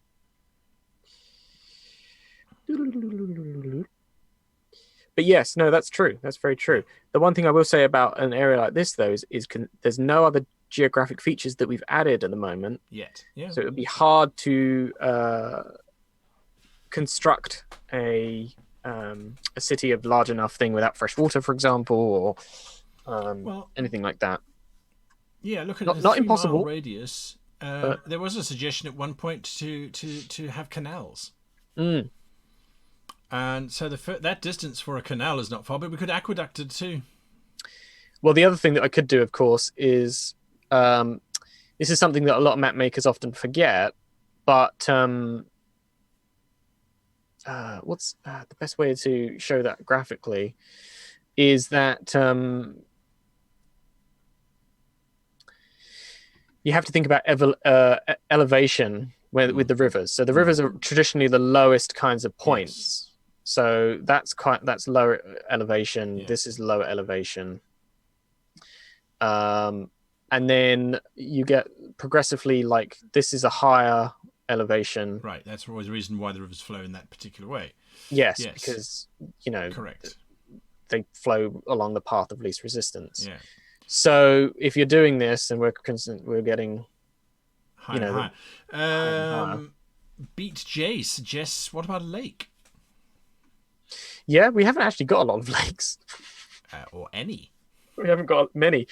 But what we could do, what I was about to suggest was we could say that there is a mountain or a flat topped sort of area here with hills and things. And there's a spring. There's a few springs that are coming. I like the lake idea as well. Or a higher elevation here, so there is a lake. Yes. Like a plateau and a lake, and the city is around that. Okay. So yeah, that's cool. All right, so that's how the city would originally form. And if you look at, and I mean, only reason I can say this with a certain amount of certainty is, when you look at a river system like that, it takes me straight to Babylon, and the two rivers, the Tigris and the Euphrates. Sure. and they had cities along the rivers, and very few outside of the rivers. Okay, admittedly, they are in the driest, miserablest part of the planet Earth. But so from here, then the empire starts to expand. Yeah. So it's going to go to a southern territory towards the tundra because we want it to. yes, we also know that they're expanding. So they've got this area. Another layer. They have this layer, say. Yeah. So, or perhaps they didn't have this area. Perhaps they only had this area.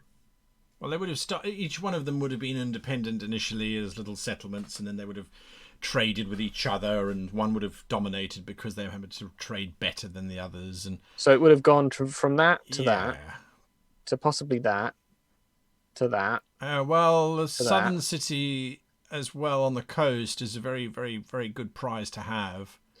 Well, potentially this city at the same time that this is growing is also growing here and here and here, and there's conflict. So there we go. You need to put a city on that southwestern edge. Here? There. Well, yeah. Yep. Why would they grow out in that direction? Because there's resources. There. We need a city. There you are. Yep. There should also, I would say, be a river there. All right.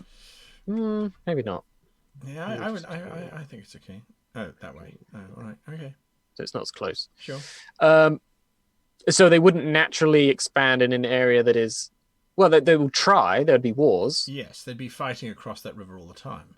Yeah, but that's the distinction there, and we already know that that's going to happen anyway because that's the present day conflict, isn't it? 10,000 years before you drew extra stuff. Yeah. All right. So that's fine. Okay. So then those little dots that you've got there on the southeastern side, they're going to get attacked by the, what was the name we came up with for them? Elkans. The Elkans. Or Elkans. Yes. Yeah, the Elkans. The Elkans are attacking. Why are the Elkans attacking across the desert? Well, maybe it would just be bandits. It wouldn't be the actual Elkans themselves. Maybe it started with bandits that bring back loot. Yes. And then more and more sort of tribes make the way, and it becomes great invasions of migratory sort of.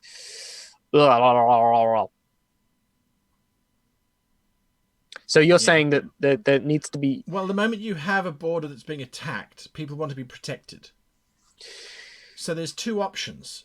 You could do what the British did, which was invite all their poor people to go and live in the barrier between the factions.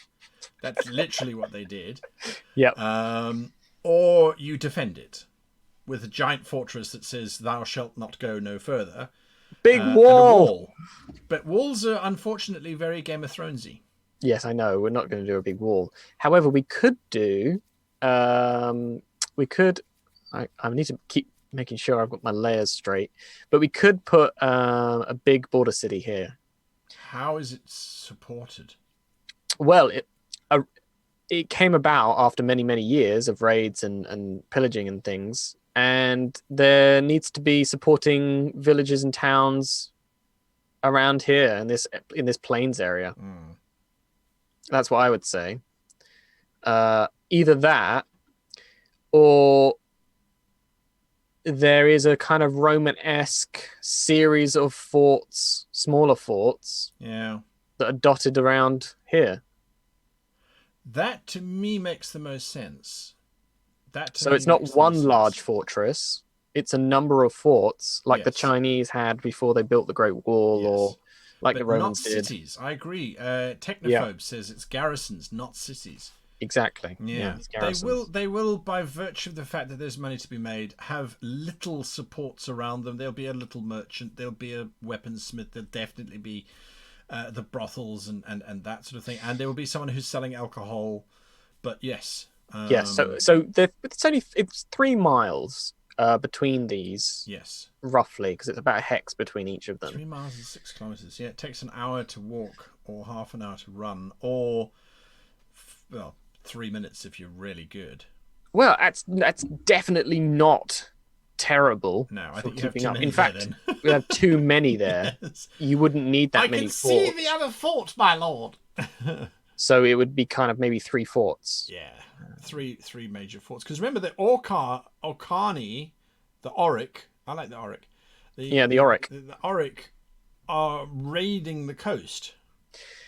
Yeah, so I think that this area here Yes, needs to have something else. So I'll put a river here and I'll put a settlement an here. Auric settlement. Yeah, Yeah. and that's got to have a little bit more. At the moment, I've got this cliff here, which is kind of a barrier, which I could get rid of this cliff. No. I like the cliff.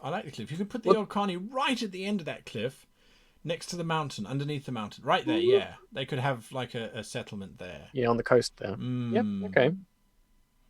Yeah. Ganska says very, very correctly, the forts would be spaced at a distance from which you could see a bonfire as an alert, or the light spell cast by a wizard, or something like that. Absolutely. So I think that you've got that right. So you've got what, about 6 miles? Yeah. 12 kilometers. Yeah, if it's flat, which it is.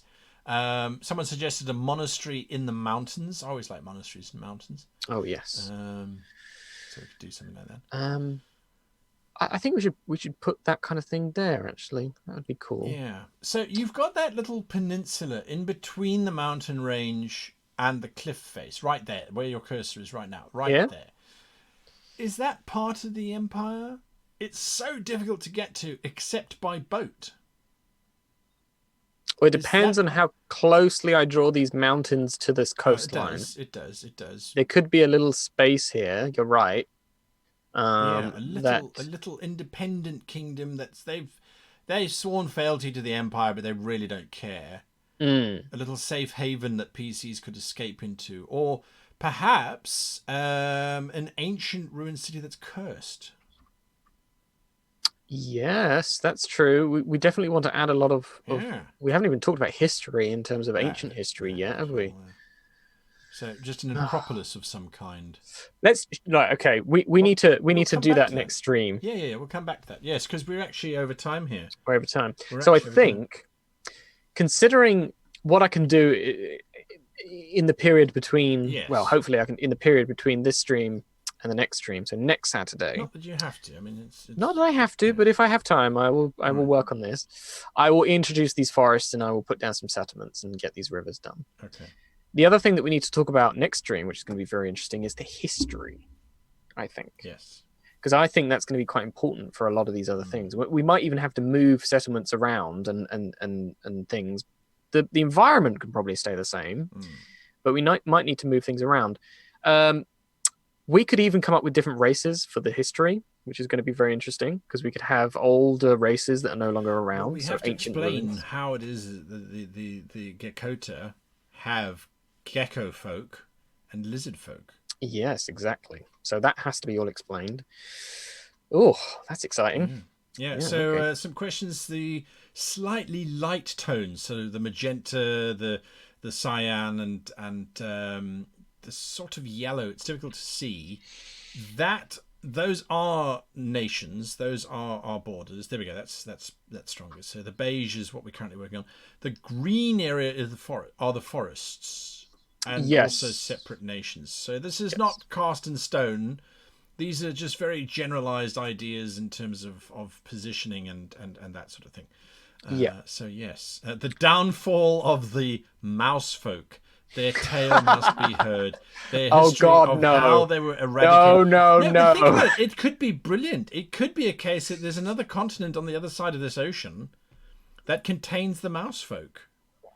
And they're sending people to try and find lost family members. And now we've just retold the tale of the gummy bears. But yes, I mean anyway. So fossil mouse fossils are disturbing the lizard folk populations, because it's talking about the reign of the mammals. The fossil mouse kings. I can't explain to you how much I hate that. maybe if we had another half an hour, I could explain how much. How much? How much? I dislike that idea. Oh, but it's the tale of the mouse folk. Yeah. Dear, oh dear, oh dear. Your people just absolutely love you. I'm looking at the abuse you get on Twitch. I'm like, wow. Don't know how you do it. It's lovely. All right, so folks, thank you. We're wrapping it up for today. We usually do these things for 2 hours. I can't believe it's been 2 hours already. And we've done some important things in terms of working out some base stuff. I know. I mean, this is just us rambling. And I think that when you look at this, you go, well, I think this is a lot of fun, but this really is designed by collective. Committee and chatting. It's crazy. We take what we can and we use it. So I really do thank you for your input. We're going to continue on this next weekend. Absolutely. So there you are. Thank you all for being with us. We had over 100 people with us tonight. That was lovely. Ooh. Very, very nice to see you all here, and hopefully your Saturday evenings have been great. Kara, anything from your side? Nope, not really. I think this is shaping up to be something really, really nice. I like what we're doing with it. It feels deliciously different to a lot of the other stuff that I can think of. I do like that. I like it when you get the collaboration. You're like, oh, I would never have thought to do Sloth Folk or the Moose Tars. I mean, it's lovely. It's really, really, really cool. It is. It's fantastic. Absolutely. So, right, that's it from us. We'll be back next week. Otherwise, catch Kaora tomorrow night. Are you doing a tomorrow night stream? Sunday? Yes, but stay tuned for that. Okay, watch out for announcements for that one. I will be live tomorrow, and that's on my Twitch channel, twitch.tv/greatgm, or on the same YouTube channel. That's live sessions with a GM, so that's with me. You can ask me any questions you like about role-playing, and I will try and answer them as best I can. That's for an hour, and that's at 7 p.m. GMT. I've also got some new cool stuff to show you guys. A magnetic dice tower has been sent to me, and that's quite interesting. That's quite interesting. I had to put it together. There were no instructions, so I felt very much like a caveman going. Magnetic, as in it fits together with magnets. Look! Oh God! Wait, I've just broken it now because it's magnetic. I'll do a little preview. Look, so it's the whole dice tower. You see that, but it all comes apart, and the tray, the dice tray, is actually two pieces. So, I see. And then the tower, the whole tower, is actually like 50 pieces. Oh, I see. So it all just breaks comes apart, and then it all goes flat. But lovely. And it clicks together. Very satisfying sound. Yeah. And then the whole thing folds in on itself back down into a little box. So anyway, I got sent that. It's absolutely lovely. That's from Master Monk, Nomad Dice Box, they call it. Anyway, I'll be reviewing that tomorrow night. And then you're on Tuesday, so you can catch Kaora on Tuesday. I'm not, but all the usual shows and things coming out. Until then, yes. Goodbye. Be safe. Have a good weekend. Rest of the weekend. Remaining weekend. Yep. And now we play you out. We still don't have music because I forgot. So would you all please join me in humming Beethoven's Ninth Symphony, the third movement, and performing as Coluria or as mezzo-soprano will be Kaora, and I will take the role of the audience members. Good night. Ba ba ba ba ba ba ba ba ba ba ba ba ba ba ba ba ba ba. I'm awfully terribly sorry to tell you this, but that's Tchaikovsky's 1812 overture. Oh, yeah. Damn it! Yeah. He was Russian. Beethoven was German, and also look. It was an overture, and it was close enough. It really was. 10 points for classical music. I mean, you might have done something by Britney Spears or someone. You see, that's the saddest thing. I have no idea what a contemporary musician sounds like. I mean, what is Shakira? Is that a music person? Shakira. Wow. I don't know. Yeah. I only know what Facebook shows me as a meme, so I really don't know because I don't listen to much. Yeah. Somebody once told me the world. No, that's an old song. I know rolling. that song. That's a very old song because Not I know the it. sharpest tool in the shed. Oh dear, oh dear. I can't. Millard Men. I agree with you. 1812 Overture. All these people talk. Oh, rock music, heavy rock music is the loudest music in the world. I'm like, yes, absolute nonsense. In order to play the 1812 Overture, you need a canon. So, anyway, and a church because you need. You don't have a canon? If you don't have a canon, you can't play it. Well, you can. You use timpani drums, but it's not the same thing. Yeah. But you do need a church with. I've got bells. a cannon in the shed, so I'll use that next time. You have a cannon in the shed. I've only got one spare, but I'm sure we can make it work. Why do you have a spare cannon in the shed? I don't actually have a cannon. That was a joke. Oh, I thought you might be worried about some sort of French invasion. I mean, the French war forever. Yeah. I'd like to have a cannon in the shed. Yeah. Anyway, we should probably stop the stream. Okay, bye everybody. Bye.